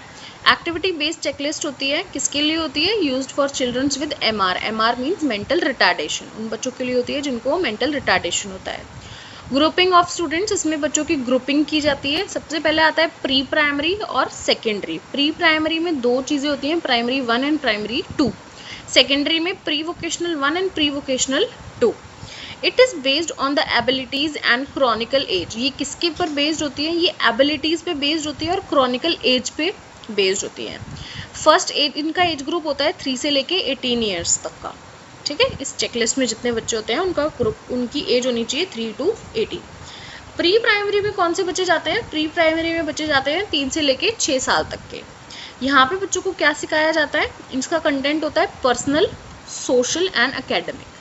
Personal areas, social areas and academic. अब प्राइमरी में 2 क्लासेस होती हैं, एक प्री प्राइमरी 1 होती है, एक प्री प्राइमरी 2 होती है। प्राइमरी 1 में वो बच्चे होते हैं जो 80% अचीव कर लेते हैं मार्क्स, और जो 80% मार्क्स अचीव नहीं कर पाते वो आ जाते हैं प्राइमरी 2 में। Age of entering in this class is 7 years. आपको 7 ईयर्स के बाद ही इस क्लास में एंटर कराया जाएगा। Age is approx more than 8 to 14। इस क्लास में आने के लिए भी आपकी एज 8 से लेके 14 के बीच में होनी चाहिए। नेक्स्ट, सेकेंडरी में, अगर सेकेंडरी क्लास में आपको जाना है तो आपकी एज होनी चाहिए 11 to 14। उस बच्चे की एज 11 to 14 होनी चाहिए। मिक्स्ड ग्रुपिंग होती है, यहाँ पे हर तरह के बच्चे होते हैं, छोटा बड़ा। ठीक है, नेक्स्ट इसमें प्री वोकेशनल 1 और 2 होता है। इसमें बेसिकली क्या होता है कि हमको वो एक्टिविटीज़ सिखाते हैं जिससे बच्चा वर्क स्किल्स पे काम कर सके, या फिर डोमेस्टिक एक्टिविटीज़ सिखाते हैं वो जिससे वो आगे जाके फ्यूचर में कमा सके। काइंड ऑफ वोकेशनल में यही आता है, जैसे उसको माला मेकिंग सिखाना। ठीक है, उसको कोई और काम सिखाना, माला मेकिंग हो गया, फ्लावर सेलिंग हो गया। ठीक है, तो ऐसी आर्ट एंड क्राफ्ट के वर्क सिखाना, दिया मेकिंग हो गया। तो ये सारी चीज़ें हम सिखाते हैं, उसको वोकेशनली प्रिपेयर करते हैं। Training is preparing the students for in working skills. हम उसकी वर्क स्किल्स को प्रिपेयर करते हैं, एंड डोमेस्टिक एक्टिविटीज़, और घर के कामकाज में उसको प्रिपेयर करते हैं। This curriculum checklist is does not cover the vocational area. लेकिन इसमें ये है कि वो ज़्यादा वोकेशनल एरिया को कवर नहीं कर पाता है, बट हम उसको बेसिक सिखाते हैं। तो यहाँ पे 15 to 18 ईयर्स तक ये ग्रुप होता है। तो ये है हमारा FACP चेकलिस्ट है। ये MR के बच्चों के लिए होता है। इसमें ग्रुपिंग होता है। सबसे पहले प्री प्राइमरी होता है, फिर सेकेंडरी होता है। प्री प्राइमरी में 2 क्लासेस होती हैं, primary 1 and primary 2, pre vocational 1 and pre vocational 2। इसमें 3 से लेके 18 ईयर्स के बच्चे आते हैं। प्री प्राइमरी में 3 to 6 ईयर्स के बच्चे जाते हैं, जिसमें हम पर्सनल, सोशल और एकेडमिक सिखाते हैं बच्चों को। इसकी 1 क्लास होती है और 2 क्लास होती है। नेक्स्ट, सेकेंडरी में 11 से 14 ईयर्स तक के बच्चे जाते हैं। मिक्स्ड ग्रुपिंग होती है, यहाँ पे बच्चों को वर्क स्किल्स और डोमेस्टिक एक्टिविटी सिखाई जाती है। ठीक है, तो ये हमारा FACP खत्म होता है। नेक्स्ट आता है हमारे पास FACP PMR। इसकी फुल फॉर्म होती है functional assessment checklist for programming profound mental retardation. FACP तो वही है पिछले वाला। अब इसमें एक चीज़ ऐड होती है, profound mental retardation. Profound means severe condition, ठीक है, बहुत ज़्यादा सीवियर जो ठीक नहीं हो पाते हैं। तो इसमें ग्रुप्स होते हैं, केयर ग्रुप्स होते हैं। अब ये किसने बनाया है? इट्स मेड बाय विजय लक्ष्मी मेरेड्डी और जयंती नारायण, इन दोनों पर्सन्स ने मिलके ये बनाया है। ओके, मेंटल रिटार्डेशन उसको बोलते हैं हम, जब एक बच्चे का IQ 20 से भी कम होता है, ठीक है, उसके लिए हम ये चेकलिस्ट यूज़ करते हैं, ठीक है। जब किसी बच्चे का IQ 20 से कम होता है तो उसके लिए हम ये चेकलिस्ट अप्लाई करते हैं। ये चेकलिस्ट किसने बनाई है? विजय लक्ष्मी मेरेड्डी ने और जयंती नारायण ने। डिवाइड इनटू 4 सेक्शन, इसके 4 सेक्शंस होते हैं। सबसे पहला सेक्शन A, इसका नाम है skill. Section B, problem behaviour. Section C, general problem. Section D, progress report. तो ये 4 सेक्शंस होते हैं, A, B, C and D। इसमें skills, problem behaviour, general problem और प्रोग्रेसिव रिपोर्ट देखते हैं। हम इन चारों सेक्शंस के बारे में पढ़ेंगे। टोटल 47 प्रॉब्लम बिहेवियर्स होती हैं, जनरल प्रॉब्लम्स 24 होती हैं, स्किल्स 3 होती है, प्रोग्रेस रिपोर्ट होती है 1। इसकी स्कोरिंग कैसे होती है? येस के लिए हम पॉजिटिव साइन लगाते हैं, नो के लिए हम नेगेटिव साइन लगाते हैं, ठीक है, ये इसका स्कोरिंग है। ओके, और स्कोरिंग हम कैसे करते हैं? सी का मतलब होता है ओकेजनल क्लूज, मीन्स क्लू देना। NA का मीन्स है नॉट एप्लीकेबल, लागू नहीं होता है। NE होता है नो एक्सपोजर, फ्यूचर में कोई। VP होता है वर्बल प्रॉम्प्ट देना, वर्बली बताना। GP होता है गेस्टरल प्रॉम्प्ट देना। MP होता है मॉडल प्रॉम्प्ट देना। PP होता है फिजिकल प्रॉम्प्ट देना। आप ये सोच रहे होगे कि मैम ये सब है क्या? आपने बता दिया स्कोरिंग तक तो मुझे समझ आ गया, फिर आपने ये क्या बता दिया? मुझे तो ये समझ ही नहीं आया। देखो यहाँ पे ना कुछ वो होते हैं, आइटम्स होते हैं, जैसे हमने पिछली बार देखा था। तो यहाँ पे 47 प्रॉब्लम बिहेवियर्स हैं, तो एक 47 प्रॉब्लम बिहेवियर की लिस्ट आएगी। तो आपको उनमें ये चीज़ें फिल करनी है।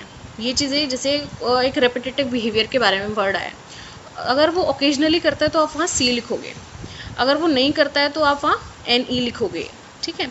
अब जैसे मान लो वहाँ पे एडिशन आ गया, ठीक है, एक एक्टिविटी है एडिशन, तो आप क्या बोलोगे? करता है, लेकिन अगर मैं बता दूँ तो करता है, तो बता दूँ क्या है? वे वर्बल प्रॉम्प्ट है।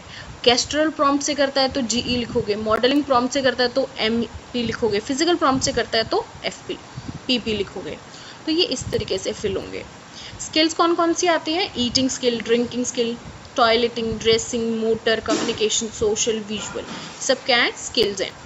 नेक्स्ट, प्रॉब्लम बिहेवियर में कौन कौन सी चीज़ आती है? बैंग हेड को बैंग करना। Beats with chin with fees, तो अपनी चिन को फीस पे बीट करना बार बार में। च्यू क्लोथ्स को च्यू करना। क्राइज एक्सरसाइज, रोने की एक्टिंग करना, बार बार रोना। नेक्स्ट, ग्राइंडिंग टीथ, दांतों को ग्राइंड करना। क्लैप हैंड्स, क्लैपिंग करना। तो ये सब क्या है? प्रॉब्लम बिहेवियर्स हैं। नेक्स्ट, जनरल प्रॉब्लम में क्या क्या आता है? ईट्स ओनली लिक्विड, सिर्फ लिक्विड ही खाता है। ईट्स लिमिटेड, बहुत कम खाता है। क्लोथ्स वाइल ईटिंग, अपने कपड़े गंदे कर लेता है। नेक्स्ट, ड्रूफ सलाइवा, सलाइवेशन होता है, ड्रूफ होता है, उसको वापस सलाइवा अंदर लेना नहीं आ रहा है। तो ये क्या है? जनरल प्रॉब्लम्स हैं। ये सब आते हैं हमारे FACP PMR में। तो FACP PMR किसके लिए होता है? मेंटल रिटार्डेशन के लिए होता है, प्रोफाउंड मेंटल रिटार्डेशन के लिए होता है। किसने बनाया है? विजय लक्ष्मी मेरेड्डी और जयंती नारायण ने। इसके 4 सेक्शंस होते हैं। 4 सेक्शन स्कोरिंग येस और नो में होती है, प्लस एंड नेगेटिव। ये कुछ क्यूज होते हैं। नेक्स्ट, स्किल्स के बारे में बताया है, प्रॉब्लम बिहेवियर्स और जनरल प्रॉब्लम्स के बारे में बताया है। नेक्स्ट हमारे पास आता है MDPS। MDPS क्या कहता है? MDPS is Madras development programming system. ये भी बहुत इंपॉर्टेंट है, पूछा जाता है। फुल फॉर्म है इसकी मद्रास डेवलपमेंट प्रोग्रामिंग सिस्टम। ये भी एक बिहेवियर असेसमेंट है। इसमें 18 एरियाज होते हैं और उसकी 20 डोमेन्स होती हैं, यानी कि एक एरिया में 20 डोमेन्स है। तो 18 एरियाज में टोटल 360 डोमेन्स हो गई, यानी कि 360 आइटम्स हो गए। सबसे पहले आता है, अब ये 18 एरियाज के बारे में पढ़ेंगे कि कौन कौन से एरिया होते हैं। सबसे पहले gross motor, then fine motor, meal time, dressing, grooming, toileting, receptive behaviour, expressive behaviour, social interaction, reading, writing, number, time, money, domestic activities, community orientation, recreational and leisure time activity और vocational. तो ये सारे इसमें areas होते हैं। 18 areas हैं, आपको ये सारे याद करने हैं। आपको 18 के 18 एरियाज वहाँ लिख के आने हैं, तभी आपका MDPS ठीक होगा, वरना नहीं होगा। इसकी स्कोरिंग कैसे होती है? A हम ब्लू कलर से करते हैं और B हम रेड कलर से करते हैं। A का मतलब होता है एबल टू डू, B का मतलब होता है अनएबल टू डू। तो यहाँ पे हम कलरिंग करते हैं उस पार्ट में। A है तो आप ब्लू से कलर कर दोगे बॉक्स को, और अगर B है तो आप रेड से कलर कर दोगे, ठीक है। तो ये 18 के 18 एरियाज आपको याद करने हैं, इसमें कुछ मुश्किल नहीं है, बहुत ईजी है। ग्रॉस मोटर आपको पता है, फाइन मोटर पता है, मील टाइम पता है, ड्रेसिंग, ग्रूमिंग, टॉयलेटिंग पता है, रिसेप्टिव एक्सप्रेसिव बिहेवियर आपको पता है, सोशल इंटरेक्शन पता है, reading, writing, number, time, money, domestic activities पता है, कम्युनिटी ओरिएंटेशन पता है, रिक्रिएशन, लीजर टाइम अभी मैंने बताया था, वोकेशनल, वो स्किल्स, वर्क स्किल्स टाइप, ठीक है। First Indian company level developmental in 1975 as Chennai process P. Jaya Chandran and professor V. Velma. तो ये किसने दिया था ये टेस्ट? हमको इन दोनों ने दिया था। ही used for any as, sex and level of retardation, ये हम किसी के लिए भी यूज़ कर सकते हैं, किसी भी एज के लिए, किसी भी सेक्स के लिए और किसी भी लेवल ऑफ रिटार्डेशन के लिए यूज़ कर सकते हैं। यूज्ड फॉर IEP, किसके लिए यूज़ होता है? IEP के लिए यूज़ होता है और क्लासरूम में टीचिंग के लिए यूज़ होता है। नेक्स्ट, डिस्क्रिप्शन क्या है? डिस्क्रिप्शन यही है कि इसमें 18 डोमेन्स होती हैं, हर डोमेन में 20 आइटम्स होते हैं, तो टोटल आपके पास 360 आइटम्स हो जाते हैं। The items are sequentially arrayed according to the normal development। तो ये सारे जो आइटम्स है ये सीक्वेंटली लगे होते हैं नॉर्मल डेवलपमेंट के अकॉर्डिंग, मीन्स हमको फिल करना होता है कि क्या क्या हो रहा है, क्या क्या नहीं हो रहा है। इसकी कुछ कैरेक्टरिस्टिक्स होती हैं। Contain wide area of behaviour domains, इसमें बहुत सारे बिहेवियर डोमेन्स आते हैं। Detail of item in each area, हर एक एरिया में डिटेल्ड आइटम्स होते हैं। Items are sequentially arranged, sequence में अरेंज्ड होते हैं। ईजी एडमिनिस्ट्रेटिव है, ईजी है, आप पढ़ के पता कर सकते हो। Help in educational grouping of child, ये एजुकेशनल ग्रुपिंग में हेल्प करता है। हेल्प इन करिकुलम डेवलपमेंट में हेल्प करता है। Help in formative and summative evaluation, formative summative evaluation में हेल्प करता है। Use for assessment, IEP formation and management in classroom, IEP formation में आपको हेल्प करता है और मैनेजमेंट में हेल्प करता है, ठीक है। तो ये हमारा MDPS भी यहाँ पे खत्म होता है। तो नेक्स्ट पार्ट हमारे पास आता है आईकैन। आईकैन का मतलब क्या होता है? Instrument for classification and assessment of support needs, ठीक है। यहाँ पे ये भी एक चेकलिस्ट है आईकैन, तो इसमें इंस्ट्रूमेंट होते हैं, classification and assessment of support need, ये इसकी फुल फॉर्म है। इसमें 12 डोमेन्स होती हैं, हर एक डोमेन के 4-4 पार्ट होते हैं। 12 डोमेन कौन कौन सी हैं? सबसे पहला mobility, second domestic life, third self and care, fourth community social and civic life, fifth communication, sixth learning and applying knowledge, seventh general task and demand, eighth life long learning, 9 interpersonal interaction and relationship, 10th behavior of concern, 11th mental and emotional health, 12th physical health। तो ये सारी चीज़ें होती हैं, इसमें 12 domains होती हैं, सब में 4-4 टाइप्स होते हैं।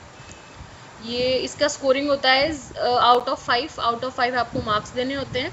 Only professional can do this. आप ये चेकलिस्ट है, ये सिर्फ प्रोफेशनल ही यूज़ कर सकता है, आप यूज़ नहीं कर सकते हो, ठीक है। जब आप प्रोफेशनल हो जाओगे तो आप यूज़ कर सकते हो।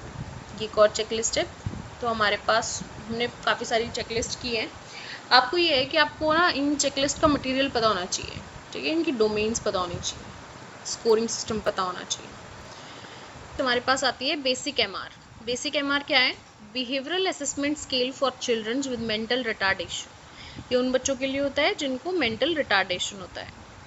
ये 2 लोगों ने बनाया है, रीता पेशवरिया एंड S वेंकटेश्वन, इन्होंने बनाया है ये बेसिक MR।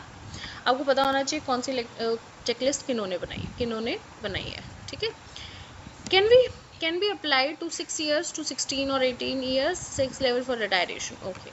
ये आप 3 से लेके 16 to 18 years तक किसी के लिए भी यूज़ कर सकते हो, किसी भी लेवल ऑफ रिटायरेशन के लिए आप यूज़ कर सकते हो, ओके। डेवलप्ड इनटू 2 पार्ट्स, इसके 2 पार्ट होते हैं, एक होता है पार्ट ए और एक होता है पार्ट बी। इसमें पार्ट ए में होता है एकेडमिक्स और पार्ट बी में होता है बिहेवियर। पार्ट ए में एकेडमिक्स में 7 एरियाज होते हैं, सब में 40 आइटम्स होते हैं, तो आपके टोटल 280 आइटम्स हो जाते हैं। पार्ट बी में 10 एरियाज होते हैं, हर एक में 47 होते हैं और वेरीज इन ईच एरिया, सब में वेरी करते हैं, ठीक है। नेक्स्ट अब इसमें क्या क्या आता है, आप अगर एकेडमिक्स की बात करो तो इसमें मोटर एक्टिविटीज़ आती हैं, fine and gross both, EDL आता है, लैंग्वेज आती है, रीडिंग राइटिंग आती है, नंबर टाइम आता है, domestic social and pre vocational money, तो इसमें ये एक्टिविटीज़ आती हैं, 7 एरियाज, ये 7 एरियाज आते हैं।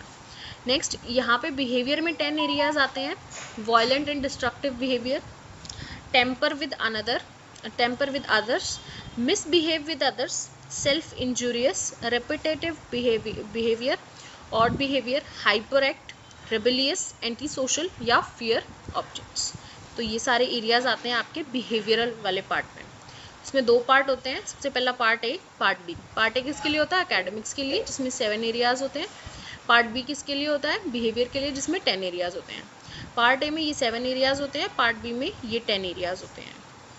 स्कोरिंग कैसे होती है, स्कोरिंग होती है पार्ट ए के लिए, अगर इंडिपेंडेंटली वो ये चीज़ कर रहा है तो 5 मार्क्स मिलते हैं, क्ल्यू से कर रहा है तो 4 मार्क्स मिलते हैं, independent without any help, physical verbal कोई भी हेल्प नहीं, वो खुद कर रहा है तो उसको 5 मार्क्स मिलेंगे।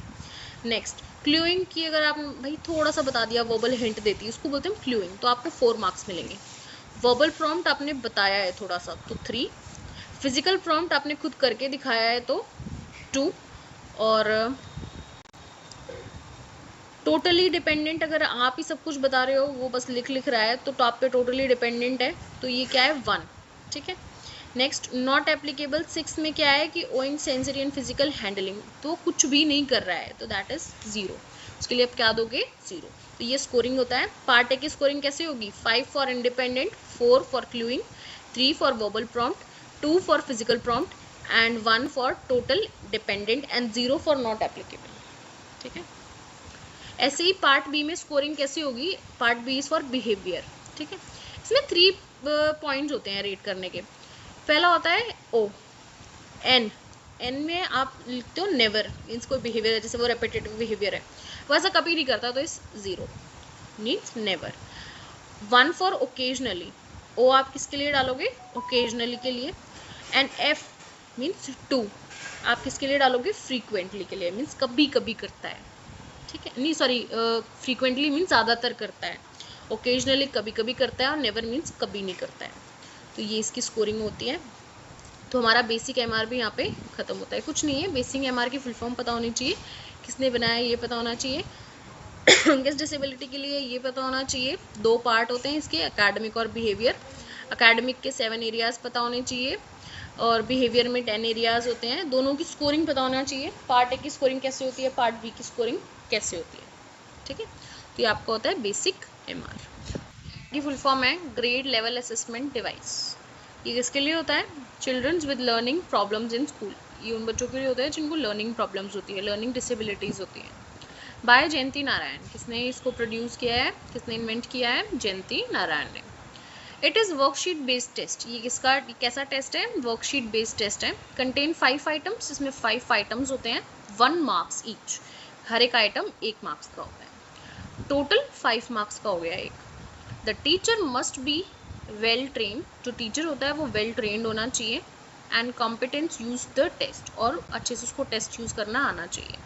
तो ऐसी सी चेकलिस्ट होती है, एक पेज होता है, उसमें 5 आइटम्स होते हैं। जैसे ये फ्रूट्स नेम ही मान लो, तो आपने 5 फ्रूट्स बनाए, बच्चे को क्या करना है, इन फ्रूट्स के नाम लिखने हैं, ठीक है। अगर वो नाम ठीक लिखता है तो 5 मार्क्स, एक ठीक लिखता है तो 1 मार्क्स मिलेगा, अगर वो सारे ठीक लिखता है तो 5 मार्क्स मिलेंगे। तो ये भी एक काइंड ऑफ चेकलिस्ट है, वर्कशीट बेस्ड है, 5 आइटम्स होते हैं, हर एक आइटम्स 1 मार्क का होता है। टीचर, जो भी टीचर इसको यूज़ कर रहा है वो वेल ट्रेंड होना चाहिए और उसको ये टेस्ट यूज़ करना आना चाहिए। ज़रूरी नहीं है कि टेस्ट ऐसा ही होता है, मैंने सिर्फ एग्जाम्पल के लिए बताया है। तो ये होता है ग्लैड, किसने दिया है, जयंती नारायण ने। नेक्स्ट चेकलिस्ट आती है हमारे पास आरंभ, ठीक है, ये भी एक चेकलिस्ट है। This package has alternate activities, इसमें भी अल्टरनेट एक्टिविटीज़ होती हैं। एज ग्रुप होता है इसका 3 to 6 ईयर्स। इट कंटेन, इसमें क्या क्या होता है, कैलेंडर होता है, एक्टिविटी कार्ड होता है, किट मटेरियल होता है, पॉलिसी मेकअप बुकलेट होता है और टीचर मैनुअल होता है। ये सारी चीज़ें इसमें होती हैं। Child with delay developmental below 3 years, ये किस बच्चों के, किन बच्चों के लिए होता है? जिनकी डेवलपमेंटल डिले हो जाती है, ठीक है, डिले डेवलपमेंटल के लिए होता है। ओके, अर्ली इंटरवेंशन सर्विसेज दी जाती है, फिर रेगुलर नर्सरी स्कूल्स में भेजा जाता है, थेरेपी और ट्रेनिंग दी जाती है, ठीक है। तो ये आरंभ है, ये बहुत छोटी सी चेकलिस्ट है, ठीक है, इतनी इंपॉर्टेंट नहीं है सही बताऊँ तो, बट हाँ कि आपको थोड़ा बहुत पता होना चाहिए कि ये है क्या, तो इतना काफ़ी है इसके लिए। नेक्स्ट आता है 5.4 का नाम है identifications of learning style, strategies, assessment, associated conditions, ठीक है। तो इसमें हम कुछ नहीं है, ज़्यादातर हम लर्निंग स्टाइल्स के बारे में पढ़ेंगे और कुछ स्ट्रेटजीज के बारे में पढ़ेंगे। Okay, learning styles. Learning styles सबसे पहला आता है विजुअल। विजुअल मीन्स वो you prefer using pics, images and special understanding. ये वो उनके लिए होता है जैसे जो बच्चे पिक से, पिक्चर से ज़्यादा सीखते हैं, इमेजेस से देख के ज़्यादा सीखते हैं, ठीक है, they are visual learners. Next musical and auditory, ये वो लोग होते हैं जो प्रेफर करते हैं साउंड एंड म्यूजिक, जिनको ऑडियो चाहिए होती है। Next verbal. Verbal means by using words both speed and writing, ठीक है, जो बोल बोल के पढ़ते हैं, बोल बोल के उनको याद होता है, they are verbal learners. Next है physical and kinesthetic. Physical and kinesthetic means using body, hands and sense of touch. ये क्या प्रेफर करते हैं? दे प्रेफर बॉडी, वो करके सीखना ज़्यादा प्रेफर करते हैं, अपनी इन्वॉल्वमेंट देना प्रेफर करते हैं, ठीक है, bye touching, by doing hands on activities, senses से टच करके, that's. Next logical. Logical and mathematicals क्या होता है? इसमें आता है prefer using logical reasoning and system, जिसमें बच्चे रीजनिंग को, लॉजिक्स को प्रेफर करते हैं, ठीक है, तब उनको कोई चीज़ समझ आती है। नेक्स्ट आता है social. Social means prefer to learn in group with other people. ये वो लर्निंग स्टाइल है जिसमें बच्चे ग्रुप में रह के सीखना पसंद करते हैं, सोशली सीखना पसंद करते हैं, वो अकेले नहीं पढ़ पाते। Next solitary. सॉलिटरी में वर्क अलोन। ये क्या है? ये बिल्कुल इसका उल्टा है। जैसे सोशल में वो ग्रुप में पढ़ना चाहता है, सॉलिटरी में वो अलोन, एक जगह सेल्फ स्टडी करना चाहता है, ठीक है, अकेले पढ़ना चाहता है। तो ये कुछ लर्निंग स्टाइल्स हैं। पहला विजुअल, जो देख के पढ़ते हैं, म्यूजिकल, जो सुन के, ऑडिटरी, वर्बल, बोल बोल के, फिजिकल एंड काइनेस्थेटिक, खुद से करके, logical mathematical reasoning means logics और रीजनिंग की हेल्प से, सोशल ग्रुप में, और सॉलिटरी अकेले। Next assessment of associated conditions. तो कुछ असेसमेंट्स के बारे में पढ़ेंगे। पहला लर्निंग डिसेबिलिटी, फिर epilepsy, and third speech and language problems, ADHD, developmental coordination disorders, Tourette syndrome and tics, feeding and eating problems. Okay, ये कुछ प्रॉब्लम्स हैं, ये कुछ कंडीशंस हैं। जैसे लर्निंग डिसेबिलिटीज़। लर्निंग डिसेबिलिटीज़ आपको पता है, लर्निंग मीन्स जो पढ़ने लिखने में बच्चों को प्रॉब्लम होती है, डिफ़िकल्टीज होती है। एपिलेप्सी, फिट्स आना, ठीक है, एपिलेप्सी ये होता है। Next speech and language problem, speech and बोलने में, स्पीच में प्रॉब्लम है, लैंग्वेज में प्रॉब्लम है। ADHD is hyper active attention deficit hyper active disorder, इसमें बच्चा बहुत ज़्यादा हाइपर एक्टिव रहता है। नेक्स्ट डेवलपमेंटल कोऑर्डिनेशन डिसऑर्डर, यहाँ पे बच्चे का कोऑर्डिनेशन नहीं होता है, डिसऑर्डर होता है, डेवलपमेंटल डिसऑर्डर है ये। नेक्स्ट टॉर्टे सिंड्रोम, ये एक सिंड्रोम है। Next feeding and eating problems, feeding and eating में प्रॉब्लम होती है। तो आप इसका असेसमेंट आप कैसे करते हो? जनरली असेसमेंट जब आप करते हो तो उसके ना कुछ की पॉइंट्स होते हैं। ये की पॉइंट्स है जो आप इन सब में लिख सकते हो, तो मैंने एक ही जगह लिख दिए हैं। सबसे पहला क्या है? The child's developmental history. आपके पास चाइल्ड की डेवलपमेंटल हिस्ट्री होनी चाहिए, ठीक, case history is very important. Observation of child in structured and semi structured situation, आपको फुल ऑब्जर्वेशन करना है, स्ट्रक्चर्ड वे में भी और सेमी स्ट्रक्चर्ड वे में भी, सारी सिचुएशंस में करना है। नर्सरी स्कूल रिपोर्ट होनी चाहिए आपके पास। Assessment of cognition level, cognition level का असेसमेंट होना चाहिए। असेसमेंट ऑफ प्रॉब्लम बिहेवियर का असेसमेंट होना चाहिए। Next speech and language assessment, speech and language का असेसमेंट होना चाहिए। Audiology and visual test if indicated, अगर उसको विजुअल या ऑडिटरी आपने टेस्ट लिया है तो ये भी करवाना है आपको बच्चे का। तो ये क्या है, कुछ जनरली आप असेसमेंट करते हो तो आप ये सारी चीज़ें फॉलो करते हो, इन सब के लिए ये टेस्ट मैंडेटरी है, ठीक है। तो हमारा ये भी फिनिश होता है। 5.5 ये लास्ट पार्ट है इसका। 5.5 में हमको पढ़ना है role of multidisciplinary, interdisciplinary and transdisciplinary approach to assessment, referral agencies, linkage, networking and documentation. तो हमें इन तीनों के बारे में पढ़ना है। मल्टीडिसिप्लिनरी क्या होता है, इंटरडिसिप्लिनरी क्या होता है और ट्रांसडिसिप्लिनरी क्या होता है। इनके रोल्स के बारे में पढ़ना है, अप्रोचेस के बारे में पढ़ना है। ओके, सबसे पहले हम डेफिनेशन की बात करते हैं। मल्टी डिसिप्लिनरी क्या होता है? ये प्रोफेशनल वर्क होता है जिसमें इंडिपेंडेंटली वर्क किया जाता है, ठीक है। से टीचर, थेरेपिस्ट, डॉक्टर, एजुकेटर, ये सब इंडिपेंडेंटली वर्क करते हैं, ये बहुत एक्सपर्टाइज होते हैं। इंटरडिसिप्लिनरी में कोलैबोरेशन होता है। Professional collaborate, share information and jointly plan services. यहाँ पे सब इंडिपेंडेंटली कर रहे हैं, यहाँ पे कोलैबोरेशन में कर रहे हैं।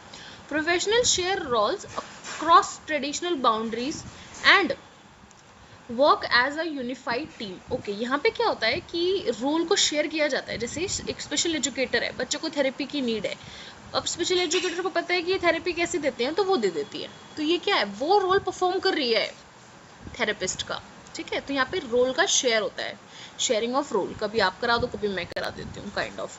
टीम फंक्शन यहाँ पे पैरेलल होता है, work in parallel and limited interactions. यहाँ पे इंटरेक्शंस लिमिटेड होते हैं, ठीक है। ज़रूरत है तो पूछ लिया, नहीं तो इंडिपेंडेंटली सब वर्क करते हैं। वर्क इन कोऑर्डिनेशन, यहाँ कोऑर्डिनेशन होता है, एक्टिव कम्युनिकेशन होता है। मीन्स यहाँ पे ऑब्वियस ही बात है, कोलैबोरेशन है तो सब मटेरियल शेयर करेंगे, इन्फॉर्मेशन शेयर करेंगे, और जैसे कोऑर्डिनेट करेंगे एक्टिव कम्युनिकेशन होगा।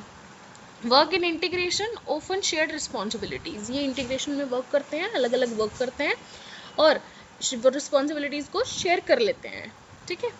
नेक्स्ट असेसमेंट, यहाँ पे सेपरेट असेसमेंट होता है, यहाँ पे जॉइंट डिस्कशन होता है, देन असेसमेंट को शेयर किया जाता है। ये इंटीग्रेटेड होता है, हॉलिस्टिक असेसमेंट होता है, शेयर्ड विद रोल्स, ठीक है। नेक्स्ट रेफरल, यहाँ पे इंडिविजुअली रेफरल बनता है, यहाँ कोऑर्डिनेटेड रेफरल बनता है और यहाँ यूनिफाइड।